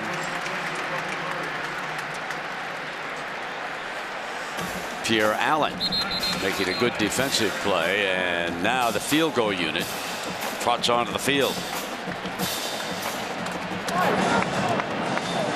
Tight ends again. If Oklahoma gets down inside there, James Hanna, because of his size, and Trent Rattery, a matchup that I think Landry Jones, before this game is over, will take advantage of when they get inside that 10-yard line. Nebraska has been hurt here tonight by turnovers. Just a 24-yard Stevens field goal attempt for the tie from the right half.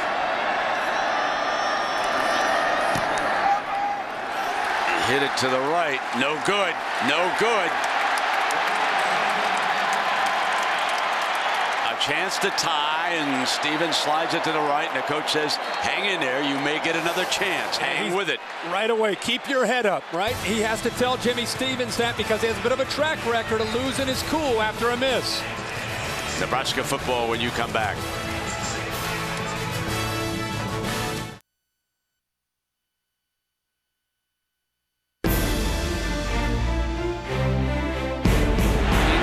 Pocket right, throw it out of bounds and stop the clock.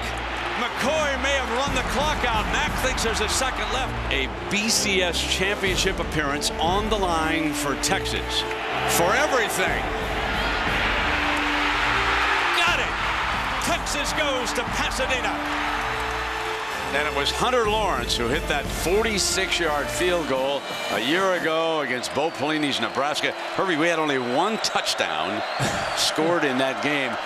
And Nebraska still remembers the kickoff out of bounds. And we have a penalty flag on this from the 20-yard line. Yeah. Remember, it gave the Longhorns field position as they started to come down for that winning field goal. Yeah, there was so many things that happened just right for Texas late in that game. And, of course, the Pelini brothers were fairly fired up after that game, to say the least. The Nebraska fan base. Fire in the belly. 52 weeks later, here they are again. Chance to leave this conference, head to the Big Ten as champions. Burkhead is in now as the running back. Martinez. Nebraska's turned it over 3 times in their last 4 trips. Okay, they threw after scoring a touchdown and going up 17-0. They have started to turn it over. You're right. And how about Fleming, the corner, showing a little physicality, getting off the block by Cotton, not only dealing with Cotton, who's 255 pounds, but he's able to get away from the block using his hands and then get down and showing his quickness to be able to make a play. Good job there by Fleming. And the OU defense has Nebraska where they want them. Second and a bunch.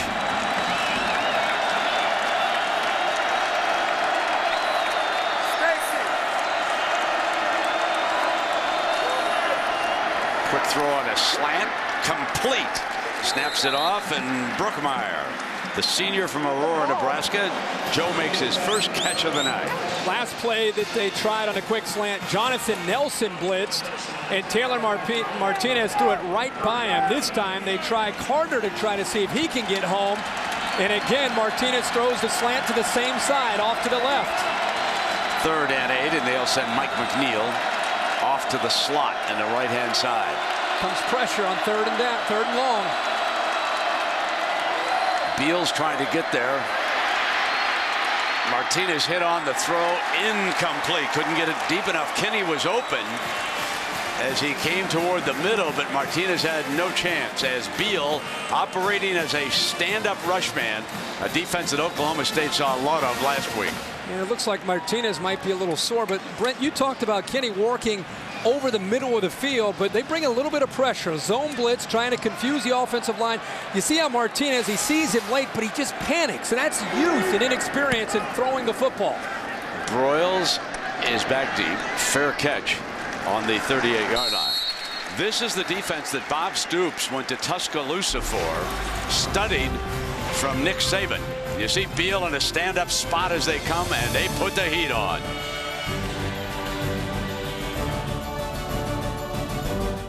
We'd like to thank the MetLife Blimp for the unique overhead views of Texas Stadium. To gain a unique perspective on your financial security, visit MetLife.com today. It's a place where the Dallas Cowboys play, and it'll host the Super Bowl coming up in February.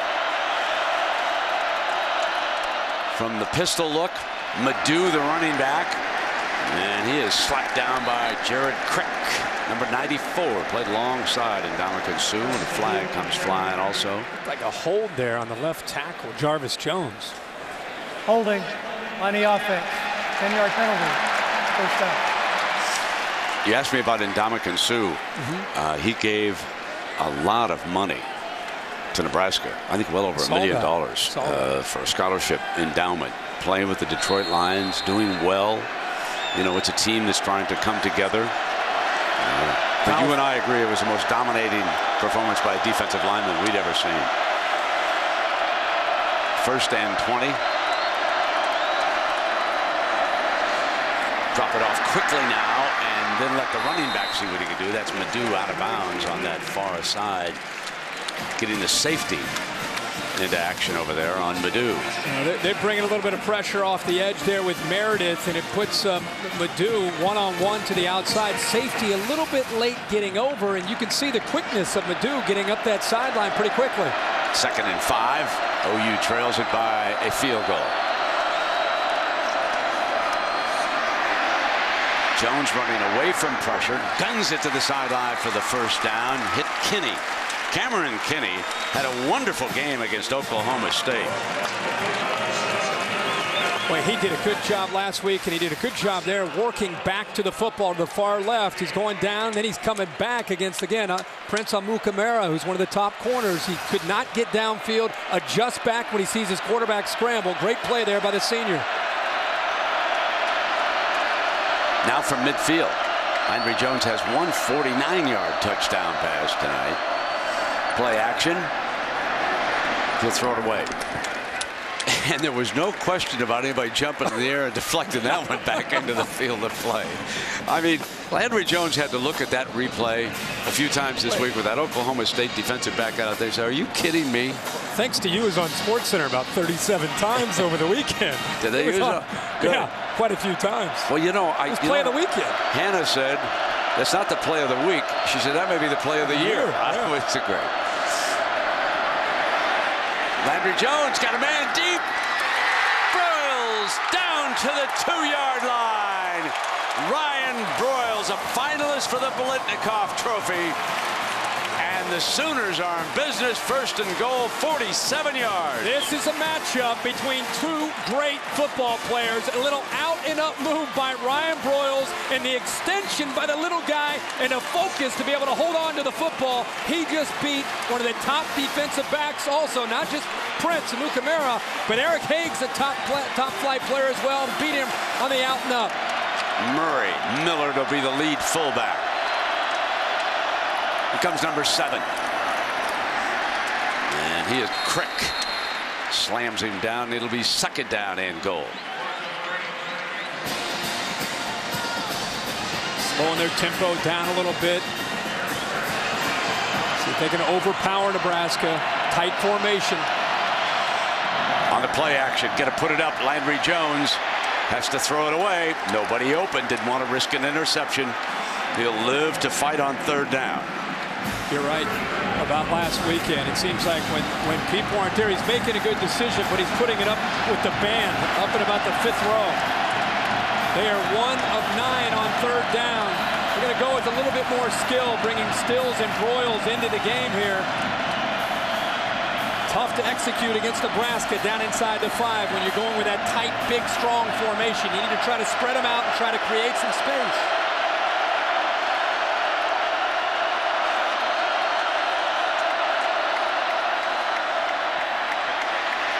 Fire, end zone deflected, incomplete.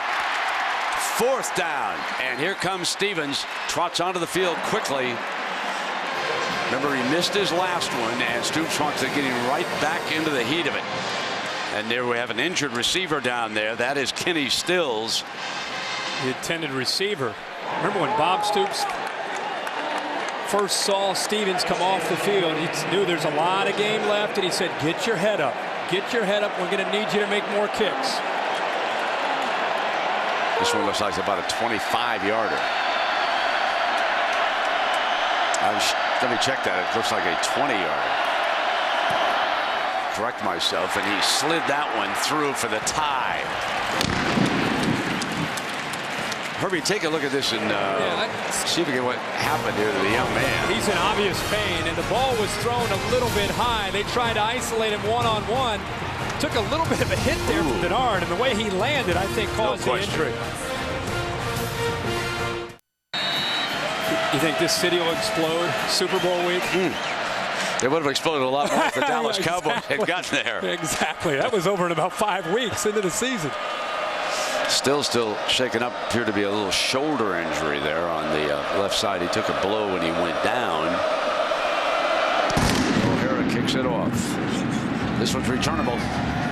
From the 2 is Marlowe. And he is thrown down on the 12-yard line by Lewis. Ronnell Lewis gets on him. And we're going to Robert Flores in New York. Robert. All right, Brent, update on the ACC Championship game being played on ESPN. Virginia Tech's Tyrod Taylor has 4 touchdowns, 3 through the air, and this one sweet run using the trick stick to get into the end zone. Point after was blocked and returned for 2. Hokies lead 41-26. Connecticut still leading South Florida on ESPN2, 16-13. If UConn wins, they win the Big East Championship, and they're headed to a BCS Bowl. Brent. And Robert, if they don't, West Virginia will slide into that spot. West Virginia beating Rutgers earlier today. So here it is, first down and 10. We are deadlocked at 20 for the Big 12 championship. Fumble, but Martinez goes back after it. McFarland punches the ball out. Take a look at this, and turnovers are really starting to bother this team. And again, we mentioned this football team has fumbled the ball a lot, but they've been fortunate to get them back. You talk about a fortunate pop. Bounced right back to Taylor Martinez as he was falling and had Oklahoma defenders falling on top of him.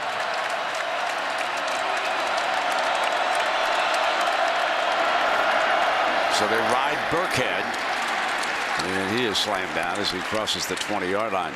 Herbie, again, if you go back to when it was 17-0, it's been for Nebraska interception, fumble, field goal, fumble, punt, and they have the ball right now. I mean, this game has turned completely around, and yet Bo Pelini and the Huskers are deadlocked at 20. And I think the interception by Martinez changed the complexion of the game, got the momentum favoring Oklahoma, but also Brent Venables and Bob Stoops have done a good job of making this Nebraska defense now earn everything. They have to be able to throw the ball now to be able to move the ball.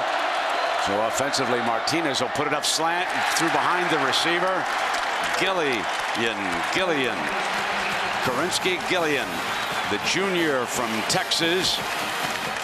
And Brent Venables, his defense, you always hear coaches talk about being gap sound, being smart as far as how you fit against the run.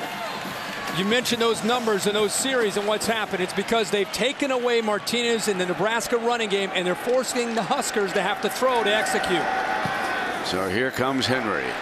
Not only can he kick field goals, but check this punt out. And Broyles is inside the 15, looking to pick up a couple of blockers if he gets an alley. And he is down at the 39-yard line. That's called out-punting your coverage, huh? Monday Night Football now, 8:30 Eastern. The Jets and the Patriots. Can anybody stop Tom Brady at home?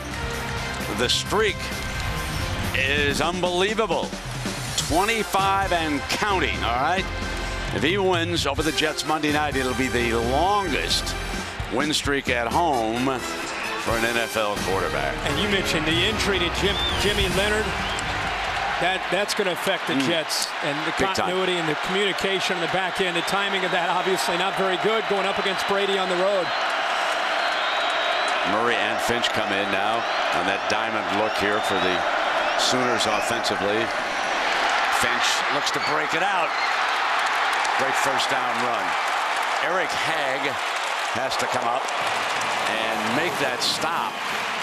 Brent, it's a different tempo when Finch gets the football out of the diamond. He accelerates through the hole so fast, and I think it's just a different look, and he complements DeMarco Murray so well because of the different energy he brings to that backfield. 19 yards for Finch. He has 37 on the game. And end around with Franks. And he is slammed at the 40-yard line. Cameron Meredith, the defensive lineman over there, to make the stop. Total yards, Herbie, now 385 for Oklahoma. 231 for Nebraska. Nebraska's been a team coming in that knew they had to be able to not only defend against the short passing game, but they had to hold up against the run. And this running game from Oklahoma has also helped change the complexion of this football game. Play action. Jones on the move. Now he has to throw it, and Murray couldn't quite get the handle on it. I don't think Landry quite knew if he wanted to drop it off a little pace or rifle it out of bounds. Allen was pressuring the quarterback. It's a good spot if they can get James Hanna, the big tight end, isolated against DeJuan Gomes, who's undersized. This is a matchup that Oklahoma likes to try to take advantage of if they have him one-on-one. He's off to the left of, on the tight end set, off to the left of the center. Madu is the running back on this third down for the Sooners. Crick sacks him back at midfield. Jared Crick, whom Ndamukong Suh told us was going to be a great defensive tackle, makes the sack. This is just great coverage downfield. They took away all the options that that Landry Jones wanted to try to find. They tried to put two receivers off to the right, try to find an open receiver. They're covered, and that is a coverage sack, and Crick gets there. It's about disrupting the rhythm and timing between Jones and his wide receivers, and they did it that time. Tressway back again to punt for the Sooners.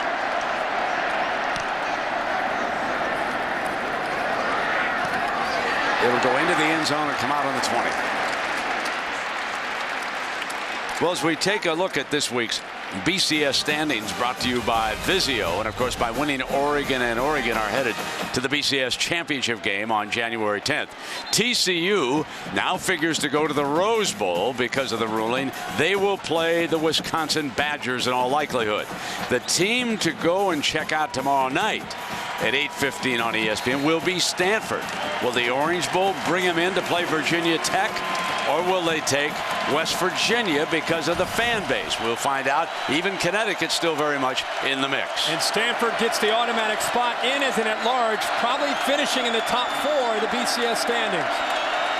Burkhead is the running back. Martinez pulls it away, and he's going to be sacked.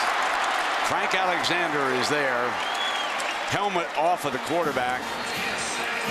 Okay, right now, Nebraska's offensive line, because they cannot run the football and Martinez is being asked to have to throw, they cannot handle this speed of Oklahoma's defense. Travis Lewis that time came on the blitz. Price Macon again with his speed, being able to get in there to help out. Martinez loses the helmet, but at least holds on to the football that time. So Herbie, that 62-yard drive that ended in interception. Then they had a 56-yard drive for a field goal, but they have really struggled. -1, 10, 2, 6, -5. They're just not doing anything. Martinez back underneath, drops it off. And a fine run here by Burkhead. Tough run.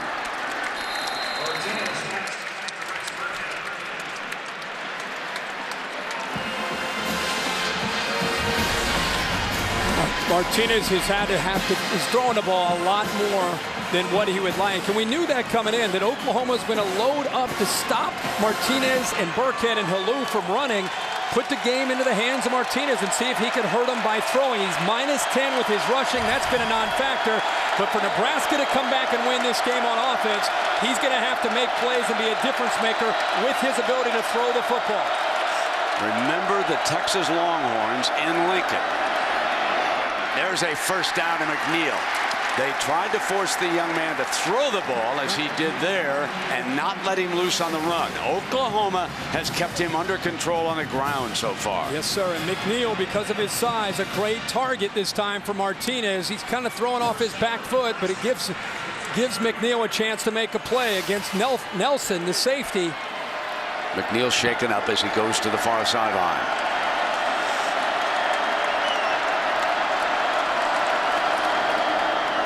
Martinez keeps it this time, trying to get the run going.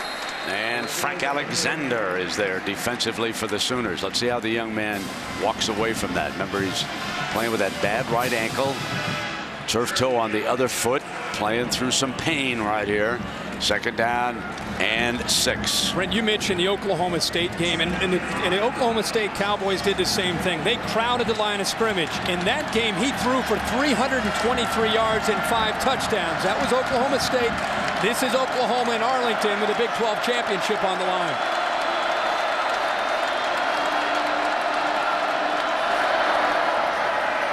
Hand off to Burkhead. Got the corner. What a tough runner he is for a first down. Quentin Carter, safety, makes the stop. Look how many tackles he's able to shake off here. And he picks up a little bit of a block. There's 1, 2. The third tackler finally, Carter, is able to make the play. But if you're not having success running, one of the ways to try to get it going is have a guy like Burkhead in there who can shake off some tackles and give you a little bit of, again, a little bit of continuity on this offense. Hello. Back in as the running back. Pulls it away from him, and he's going to try to throw it downfield. Can't find an open target. Stays on his feet, and then he is thrown down by the sack.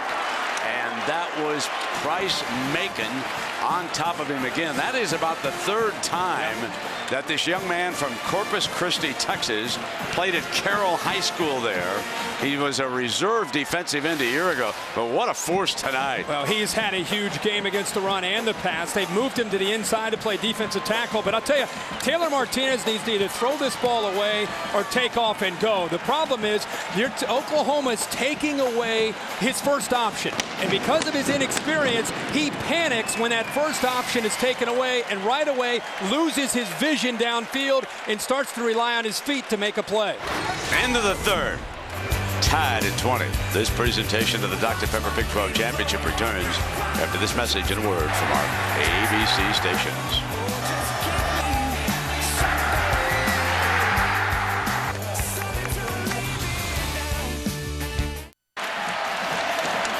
We start the fourth quarter. Second down and 18 for Martinez and the Cornhuskers. Martinez has been sacked 5 times tonight, and that won't get much.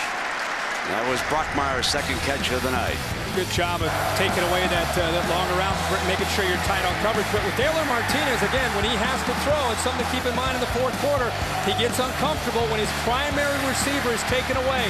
Remember, he's a freshman. He runs an offense, and it's geared as a zone read, and it's an option attack. And when he runs into a roadblock like Oklahoma's defense against the run, he gets uncomfortable if you take away that primary receiver.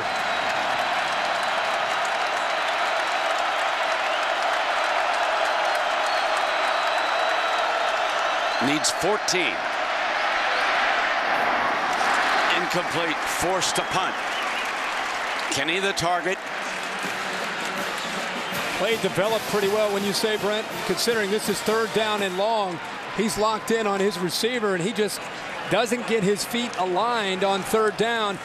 Does a good job of being patient and waiting for it. He locks in on Kenny, just throws it behind him. If he puts that in front of him, I tell you, because of Fleming falling, he's got a real shot to pick up that first down.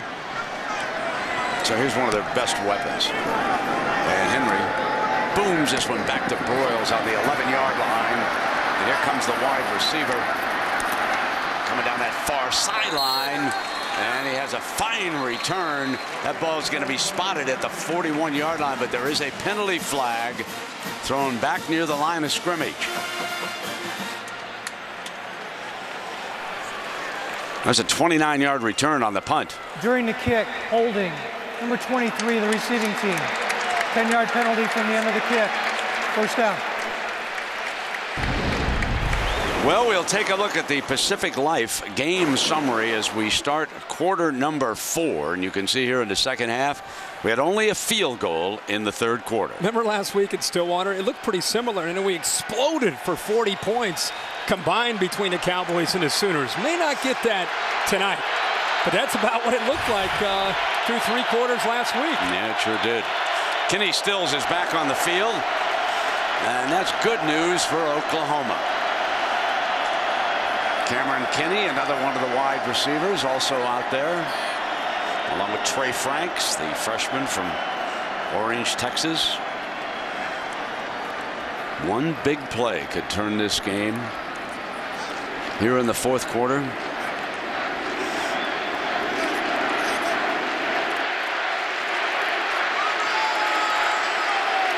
And now the linesman is coming over to Scott Novak. That's young Walt Coleman. The enforcement for the foul happened during the kick. Therefore, by rule, we enforced from where the kick was caught. First down.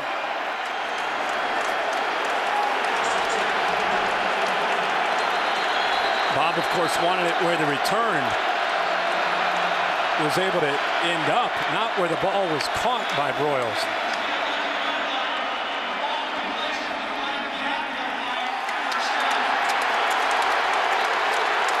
So if he took it at the 11, they're spotting it back at the 5.5 is what they're doing. So where he caught the ball is the point. As you bring it back now, it's half the distance.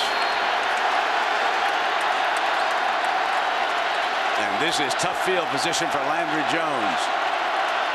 Gonna throw from the gun from his end zone. Deflected, incomplete. Throw to the middle and you get a deflected pass like that, you know what can happen. That Steinkuhler was back on it. And Steinkuhler fighting in there with the offensive line. He's about actually right at the line of scrimmage and just ended up getting his hand up and knocking it down. Second down. And on a misdirection, Madu comes back and he's out to the 12-yard line. This is a huge series for Oklahoma after that penalty to push them back. I mean, you're talking about a tie game in the fourth quarter. Field position so important.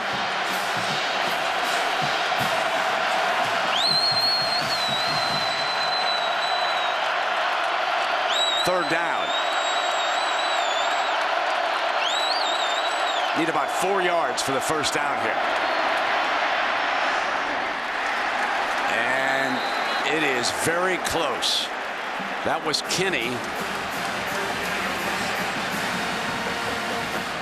See where this ball is going to be spotted now. Looks like they are marking it about half a yard short. Good patience this time by Landry Jones. Remember, he's standing on his own 5-yard line. Eventually finds Kinney, but he comes up a little bit short, and Bob Stoops didn't hesitate in sending in the punter, Tressway. Haig is down. He's injured. Bob's still fired up about the penalty called on that return by Broyles. And this is a big injury for the Huskers with Eric Haig down.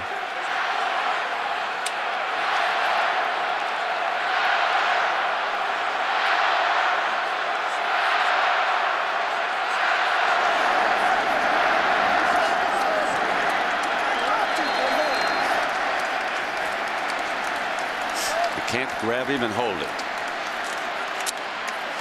Coach is right about that. Fourth down, way on the field. And in the battle of field position because of that penalty, Nebraska is going to have an advantage here early in the fourth quarter. The line of scrimmage was moved from the 42-yard line back to the 6. Because of that penalty, remember. So here we go. Tressway, the punter for OU.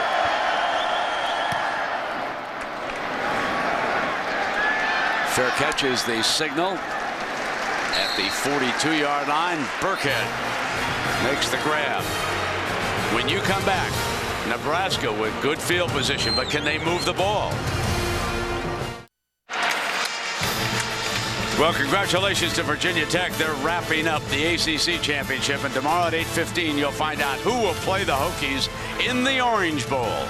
And then stay right with that show, because at 9 all of the bowl matchups will unfold. Of course, Oregon and Auburn battled their way to the title game today. Wisconsin and TCU figure to go to Pasadena for the Rose Bowl. It'll all become official tomorrow at 8:15. Gonna go with the Wildcat. Gonna go with Burkhead, and why not? Burst free across the 40. A brilliant run before Jonathan Nelson can come up, but it's 19 yards, Herbie. This time they're going to read Price Macon. 94 comes down on Halou. Burkhead does a nice job reading it. Remember, he's a running back playing quarterback. See how Macon came down on the runner? That indicates a keep for the quarterback. And Burkhead flashing back to his high school days, running that flawlessly from the Wildcat. Keeping him right there. I I mean, this is starting to resemble the old single wing with Burkhead taking it away. Down to the 32. Nelson again forced to make it. Is number 22 driving the Huskers. And see Macon again coming down on Halou. It's a little bit different right now when you come down on assignment football and take the dive away with Macon. This isn't Taylor Martinez with a gimpy ankle. This is a great running back with some shifty moves, able to accelerate upfield. This is what Taylor Martinez used to be able to do from the zone read. So now Martinez splits out as a wide receiver. He's down the bottom of your screen. Fumble! Oklahoma recovery. Travis Lewis. He's had an interception and 2 fumble recoveries tonight. Number 28, a senior from San Antonio, Texas. I don't mean to come down all on Mike Caputo, but this was not because Burkhead is taking the direct snap. Look at that snap off to the left. Actually, Burkhead makes a good effort with his left hand to try to hold on to the football. But you said it, Brent. Number 28 White has been all over the field tonight for the Sooners, and he comes up with a football again. He was all Big 12 first team a year ago. High school, he played linebacker and running back. Looks like he's a little shaken up as he goes over there, huh? Robert E. Lee High School in San Antonio. Folks, they turned out some real good football players at that high school. DeMarco Murray in as the running back. 4 Nebraska turnovers, 3 fumbles, and an interception here tonight. Henry Jones, great play action. Drops it back off to Murray, the man he faked to, and Murray crosses midfield. Well executed, great patience, nice job by the offensive line. Off of that action, typically he goes way downfield, and what that does is it forces Nebraska to drop deep in coverage, and then he simply just drops it down to Murray. Another play action from Landry under enormous pressure. He has to drop it off to avoid the sack because Crick was coming at him again. Jared Crick, it seems like we're starting to call a lot of these names for both defenses over and over and over. And Jared Crick is having a field day as well. When Oklahoma drops back to throw, it seems inevitable that 94 for Nebraska is getting after him and pressuring him all night. Just another great Nebraska-Oklahoma game. Won't we all miss this rivalry? Murray motions out to the right. Jones is in trouble. Sacked again, and Mr. Crick is there. He's starting to resemble Ndamukong Suh here tonight. I think he was even held, and he still was able to get in there. Look at Eichert get his right arm hooked in there with Jared Crick. There was a penalty down. It looked like he was held, but he still got by it. Talk about taking a game over. There's something about this stadium and Nebraska defensive linemen in a Big 12 championship.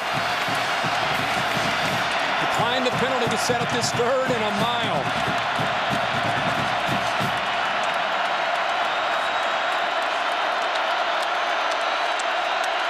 They want the game clock reset here so the officials will get it straight.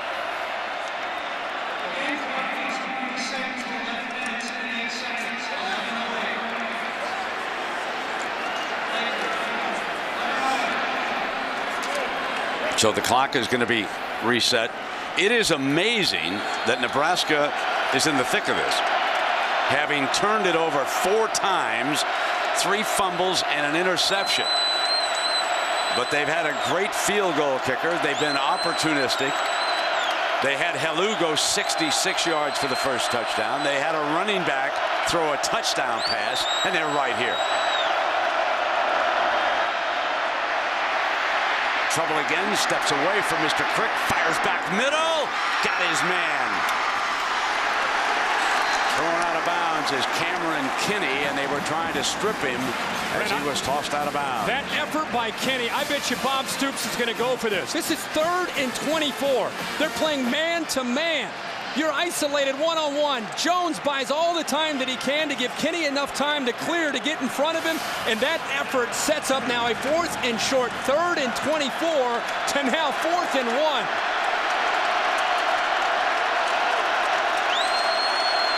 They're 1 of 3 on 4th downs here tonight. This is the 4th time they've gone for it on 4th down.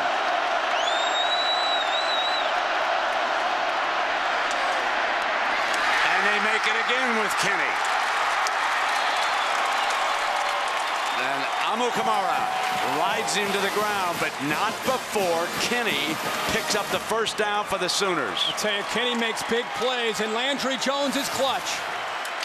Now the handoff to Murray. DeMarco trying to get the edge, and he is pushed out of bounds here on the near side. The game we called last week, Landry Jones seemed to play better and get into more rhythm as a passer late in that game when the pressure was on, and it's deja vu a week later now in a Big 12 championship. Big moments.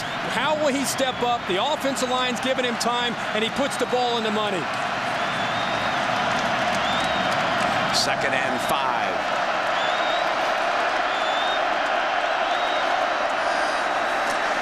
Offensive line gives it great time this time. High. Kenny pulls it down.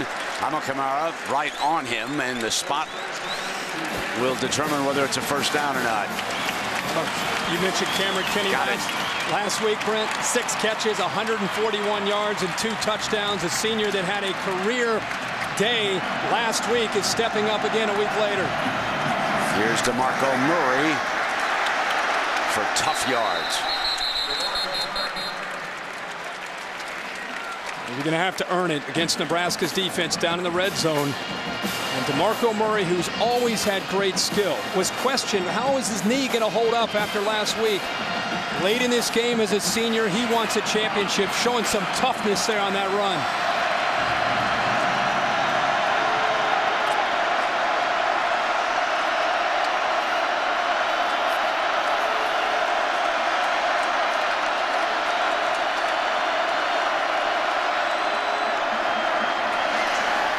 End zone, incomplete. Look who's on coverage there, Eric Haig, who's back in the game, which is so important for Nebraska's defense. It's a great matchup. Remember, Broyles got the best of him earlier on an out and up. This time, he's got some separation. He's there, and Landry Jones just missed him, and he had to extend himself just a little bit too much. 3rd and 5 for the Sooners.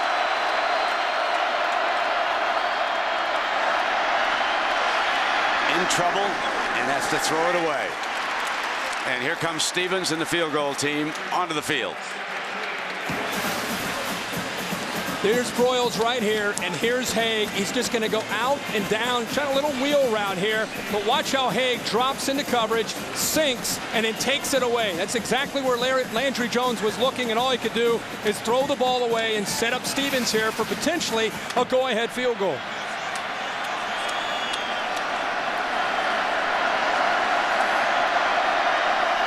27 yards.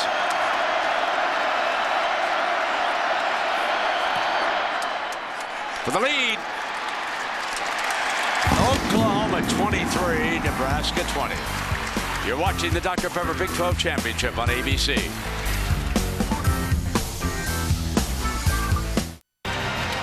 Well, area coverage being provided by the MetLife Blimp. See how MetLife can provide the coverage you need. Start building your personal safety net with MetLife today. If you get a chance, even if you don't see a ball game down here, take one of the tours of this fabulous stadium. The house that Jerry built. It'll house a Super Bowl. I know how disappointed he is in the overall performance of the Dallas Cowboys, but looks like young Mr. Garrett might have a future as a coach, and they'll be back. Oh, of course. So here we go. High kickoff, fielded on the 15 by Marlowe, and Marlowe to the 31, and we go to New York and Robert Flores. Robert. Brent, this is the kick that sent Connecticut to a BCS Bowl. Dave Teggart, career-long 52-yarder to give the Huskies a 19-16 lead. They hold on, and they win the Big East. Meantime, it has indeed gone final, highest-scoring ACC championship game in history. Virginia Tech 44, Florida State 33. Hokies win 11 in a row after starting the season 0-2. Brent. So congratulations to both of those teams. I know you agree with me. Randy Edsall and the Huskies, man, what a great story. In underneath, and now the Huskies will find out if they're going to the Orange Bowl to play Virginia Tech, or maybe out to play the winner of this game in a Fiesta Bowl. And also a great job by Frank Beamer. You can see the last 5 tries and how it's gone for Nebraska. The fumble, 3 straight punts, and another fumble. What's not shown there is a few more fumbles that they were fortunate to recover. But yeah, Frank Beamer, the job that he and Tyrod Taylor did after losing early. Big season for them. Yeah, magnificent. Incomplete. Through to double coverage. Wanted Kenny that time. Travis Lewis is there. And what a big-time game he's having. Absolutely. And Rex Burkhead, by going to the flat, actually took Travis Lewis to the play. He was kind of mirroring the running back. Off to the left, he's kind of following Burkhead, and then he sees the ball's up, and he has a chance to get up there and knock that ball away. He's saying, I could add another turnover. Huge play for the Cornhuskers. Down 3, 3rd down and 6, 7.5. They got a great leg if they can just get down the field. Need the 6 here. Offensive line holds up. Now there's a holding call, however. The referee threw the penalty flag. A helmet also came off. That's Stacy McGee's helmet, is it? Personal right there? No, foul. hold Hands on. to the That's face Alexander's. on the offense, number 71. Alexander picks it up. 4th down. So here comes 4th down.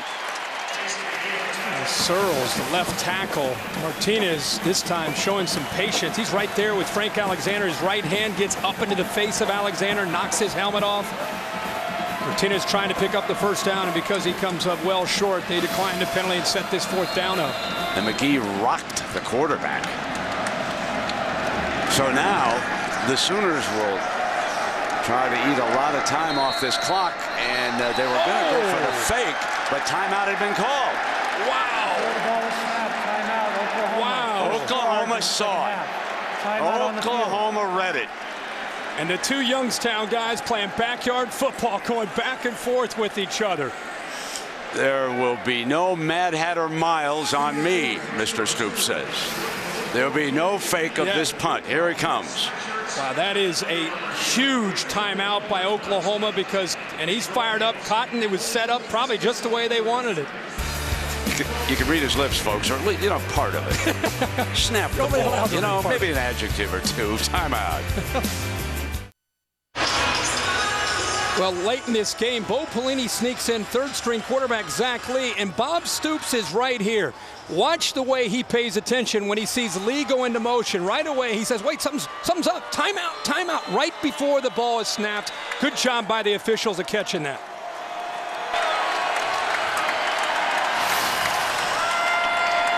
So here comes Henry. Fair catch. What a leg. He may kick for 15 years in the NFL. And finalists for the Home Depot College Football Awards were announced, and congratulations to Ryan Broyles of Oklahoma, finalist for the Blitnikoff Award for Best Receiver, along with Justin Blackman, Oklahoma State. Ashton Jeffrey of South Carolina in the 20th Annual Home Depot College Football Awards, Thursday, 7 Eastern on ESPN. And there are your 3 finalists for that big-time award. So here we go. Landry Jones and the Sooners will try to bring some time off of his.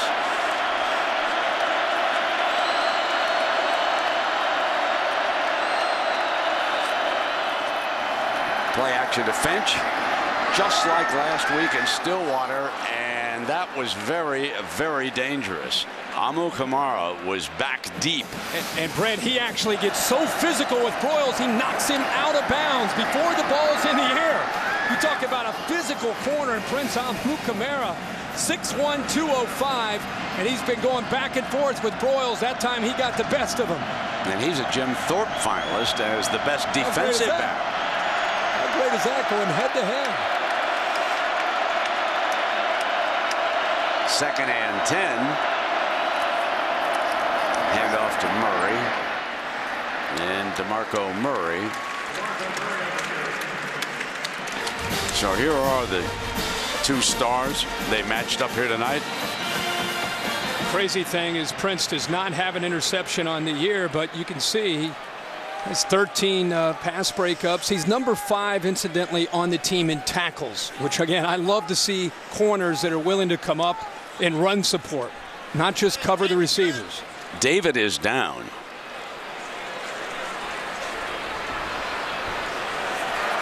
Here's number 4. He's an outstanding football player. When you look at some of the individual statistics here tonight, DeMarco Murray has rushed for 63 yards, and they have been tough yards. He's carried it 15 times. He's averaged 4.2. Young Roy Finch, number 22, has carried it 8 times for 37 yards and averaged 4.6 yards. 448 yards of offense for Oklahoma. 279 for Nebraska. As we remind you to stay tuned for the Ford wrap-up after the game. And a reminder, fans, to log on to bcstailgate.com for your chance to win the ultimate tailgate F-150. Good to see David up and walking it off. Seems to be holding his right side. He's the number 1 tackler, not just tonight, but on this team. Coming in as a junior college linebacker, has stepped up very, very well for the Nebraska defense this year. Put Will Compton, the sophomore, in there for him. 3rd and 3.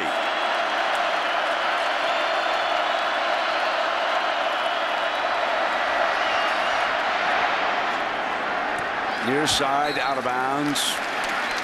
And that will bring up 4th and 3. And Oklahoma is very lucky that a holding call was not made against the offensive line. And you give a win that time late in the game when you need a stop. The Nebraska cornerbacks on both sides. One time it was Prince Amukamara. That time Alfonso Dennard steps up and makes the plays that they have to get the ball back to Taylor Martinez in Nebraska's offense. There's big here. Field position would at least give Nebraska a shot at a tie if they can move down the field here. And this is not a good punt. This is going to be big hop for Nebraska. And out of bounds against Nebraska. So away with a 41-yard punt, but he got the hop.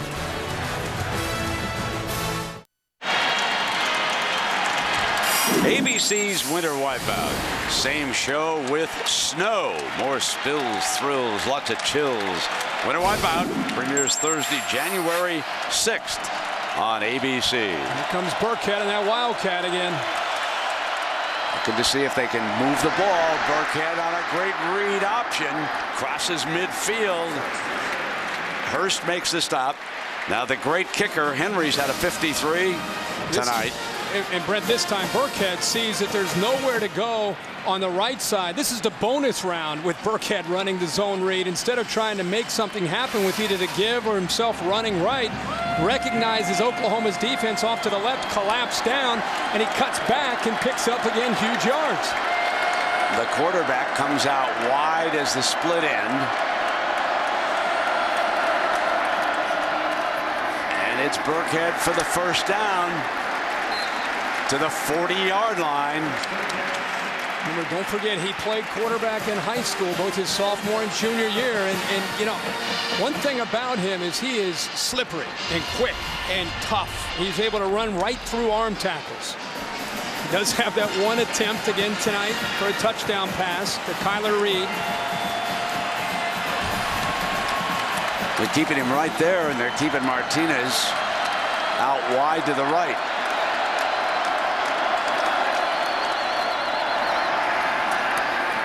Tripped up. Might have got a couple yards out of it. Jeremy Beal. And there is Henry. He has a career long of 57 yards. 2 long field goals tonight. They trail it by 3. That career field goal came back in 2008, as you could see on that graphic. Cotton, one of the tight ends. 2nd down and 8. Nebraska able to run the football here to start this drive, something they've not been able to do the last 6 drives. Legate, Tyler Gate is in this backfield with Burkhead. Bring Marlowe through the formation, and now Burkhead in trouble, throws it down the middle. Martinez, incomplete. Ibaloi was pressuring Burkhead that time in a foot race, but they almost pulled this off. Well, you had a feeling that eventually they were going to try to get it to Martinez, but watch the action right here with Burkhead. You knew eventually they might go to it, and he had Taylor Martinez all alone. If it wasn't for the rush, he would have been able to make a throw and maybe add to 4 attempts and 4 touchdowns. But the late throw, Nebraska catches a break because Fleming drops the ball. Fleming was able to play catch-up, though, Herbie, and that broke that up. Who knows? Martinez back under center. They're going to throw it. Can't find a receiver. He'll dance now. In trouble. Fumble on the ball. Battle for it. There's a scrum on the field. And again, Martinez limps away after making a recovery. That's twice tonight. He's recovered his own fumble. And when you take away the primary, Brent, I just talked about it. I've been talking about it all night. Because of his youth, he just starts to panic. He starts to rely on his feet. He doesn't come off his primary and find his second or third option. And he starts to look around for where can I run. But against this Oklahoma defense, they're containing him. How fortunate is he that the ball once again fell back into his arms for a recovery. That's the 6th sack. And there is a penalty flag on. The ruling on the field was a fumble recovered Offside. by the offense. And now we've got offside. There was some mass confusion there. Frank Alexander running on a little bit late. I'm not so sure about the end of that sequence, Herbie. Nebraska was bringing the ball down the field. They trailed only by 3. They suddenly go down deep toward Martinez, a quarterback as a wide receiver. They were moving the ball pretty well from the Wildcat with Burkhead on the ground. There's the fair catch back at the 10. Now they're up against it on the clock, putting themselves in a hole at the end of that sequencing of those play calls. Interesting that they tried to catch Oklahoma's defense off guard. If Burkhead was ready to throw and he had time, he did have him open. Boy, but the second and third down backfired on him. But let's not forget, Nebraska has 3 timeouts. Oklahoma hasn't had a lot of consistent success tonight running the ball. So you've got to believe that Nebraska still is going to get this ball back. And a shot with Alex Henry, our guy, to try to kick it to maybe get it into overtime. Yeah, I'm getting that down for Henry as much as I can. DeMarco Murray. Yeah.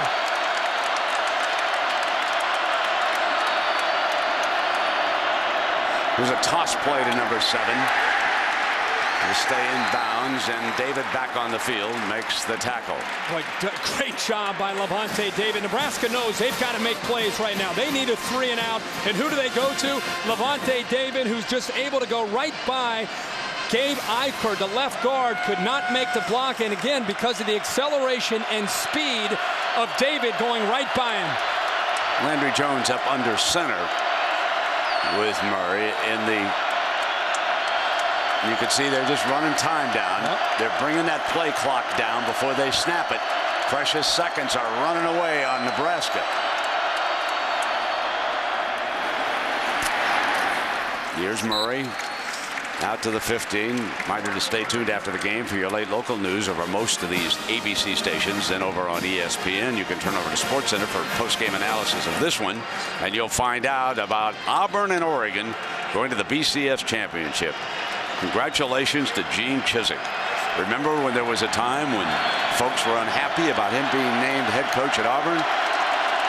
None of that tonight, huh? See, they're just bringing time down. It was such a critical possession for Nebraska. It's a huge third down, obviously, here, Brent.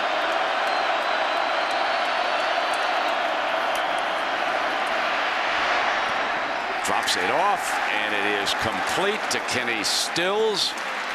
And short of the first down, so it'll be 4th down, and here comes the punter. Now, don't be surprised if Nebraska doesn't come after him. The Cornhuskers are going to call timeout.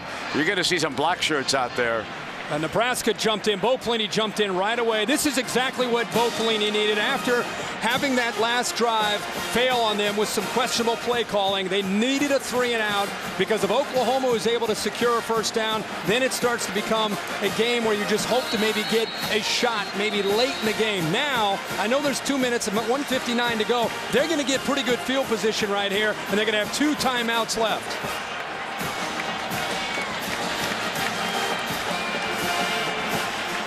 Great job defensively for Nebraska when you consider the fact that Oklahoma on third down tonight, 1 of 16. Now Tressway's last punt was not a good one. They're going to set a return. Here is Burkhead. Slips free. 35. Burkhead out to the 41. So the Tostitos Fiesta Bowl is at stake tonight. Following the Rose Bowl on January 1st, the winner here will play at large, and that could be the winner of the Big East, Connecticut, or it could be Stanford of the Pac-10. You'll find out tomorrow night at 8:15 on ESPN when everything becomes official. They need about 20 yards to give Henry a chance at his career long of 57.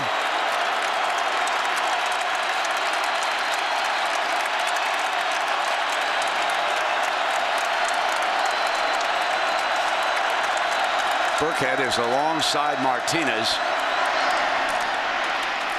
So there is the quick slant to Brockmeyer. He's got about 3 catches here tonight. It's interesting. They're going back to Martinez, feeling that they need to have a little bit more of a veteran, experienced player back there taking these snaps. 2nd and 7. Here's the blitz, and they sacked him again. Tony Jefferson, the freshman from Chula Vista, California, rolls through, and that's the 7th sack of the night. You get Nebraska into a passing situation, you're going to have some success as a defense. Austin Box, they brought the house. They brought one more than Nebraska could handle. Here comes the freshman, Jefferson. He's scot-free. The right guard, Ricky Henry, late to come out. Good call there by Brent Venables and Bob Stoops. Oklahoma, 2 plays away from going to Glendale and playing in the Tostitos Fiesta Bowl. They face a 3rd down and then a 4th down. Nebraska tonight, 284 total yards. They are 4 of 16 on 3rd down, so they're not favored here. McNeil, 44, is off to the right in the slot. Tyler Reed is off to the left. Both have had some success on quick slants for Taylor Martinez, where he gets the ball out of his hand fast. Near side, complete, but short of the 1st down. Out of bounds, Brandon Kinney, and they keep the clock moving. So he was stopped. That's a big play and a great throw by Martinez. A good call to get the ball out and get it out of his hands to set up a shot here at 4th down. Here's your ball game. Nebraska called a timeout before the play. Timeout has been called. Timeout.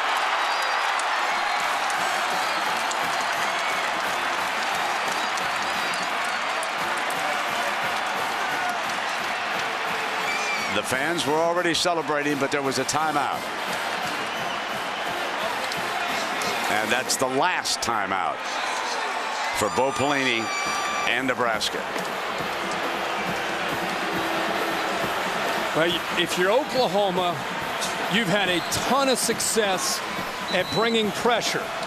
And you know they're going to do that in this situation. And if you're Nebraska, you're thinking about the quick slant to try to get the ball again out of the hands of Martinez.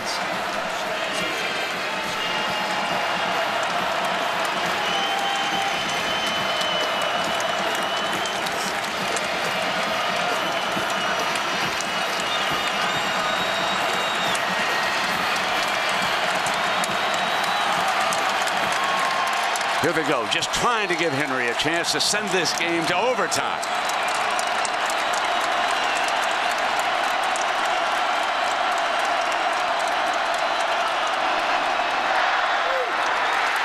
That'll do it. Oklahoma goes to the desert. The Sooners have won the Dr. Pepper Big 12 championship. The victory formation will come out here. Huge crowd on hand, larger than a year ago, 78,810.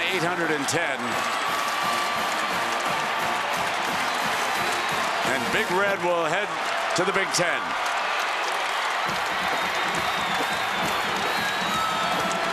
Brett, I just talked about how important you knew Nebraska would probably try a quick slant to get the ball out. Nebraska trying to get a chance, trying, as you said, to get it to Henry, but tight coverage by Hurst took away the quick slant. Nowhere to go with the football. Fourth down. Martinez is back. The ball's thrown behind him a little bit, but I'll tell you, Oklahoma didn't feel threatened downfield. They knew it was going to be a quick throw, so they tightened up their coverage, and they took away any chance at all for Kenny or any of the other Nebraska wide receivers to make a play. Good job by Bob Stoops, and again, Venables tightening their coverage up there on 4th and short. A winner again in the Dr. Pepper Big 12 championship game. Bob Stoops and the Sooners. They'll be playing either Connecticut or Stanford. We'll find out for sure tomorrow night.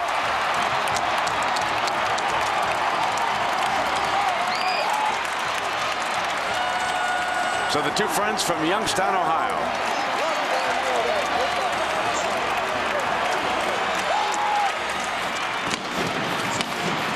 What a night for that young man, Travis Lewis. Let's go down to Holly Rowe with Coach Stoops. Well, Coach, they had a chance to get within field goal range. How nervous were you on that last play? You know, you don't have time for nerves. You're just playing ball. Kids did a great job, and, you know, the assistant coaches had some nice calls at the end, and kids made plays. Your defense took control of this game, created some turnovers, and changed the course of the game. How do you describe their performance? Really well. You know, in the first half, we weren't bad. We had 2 bad plays in the first half. And I told the kids, you ought to be encouraged at halftime.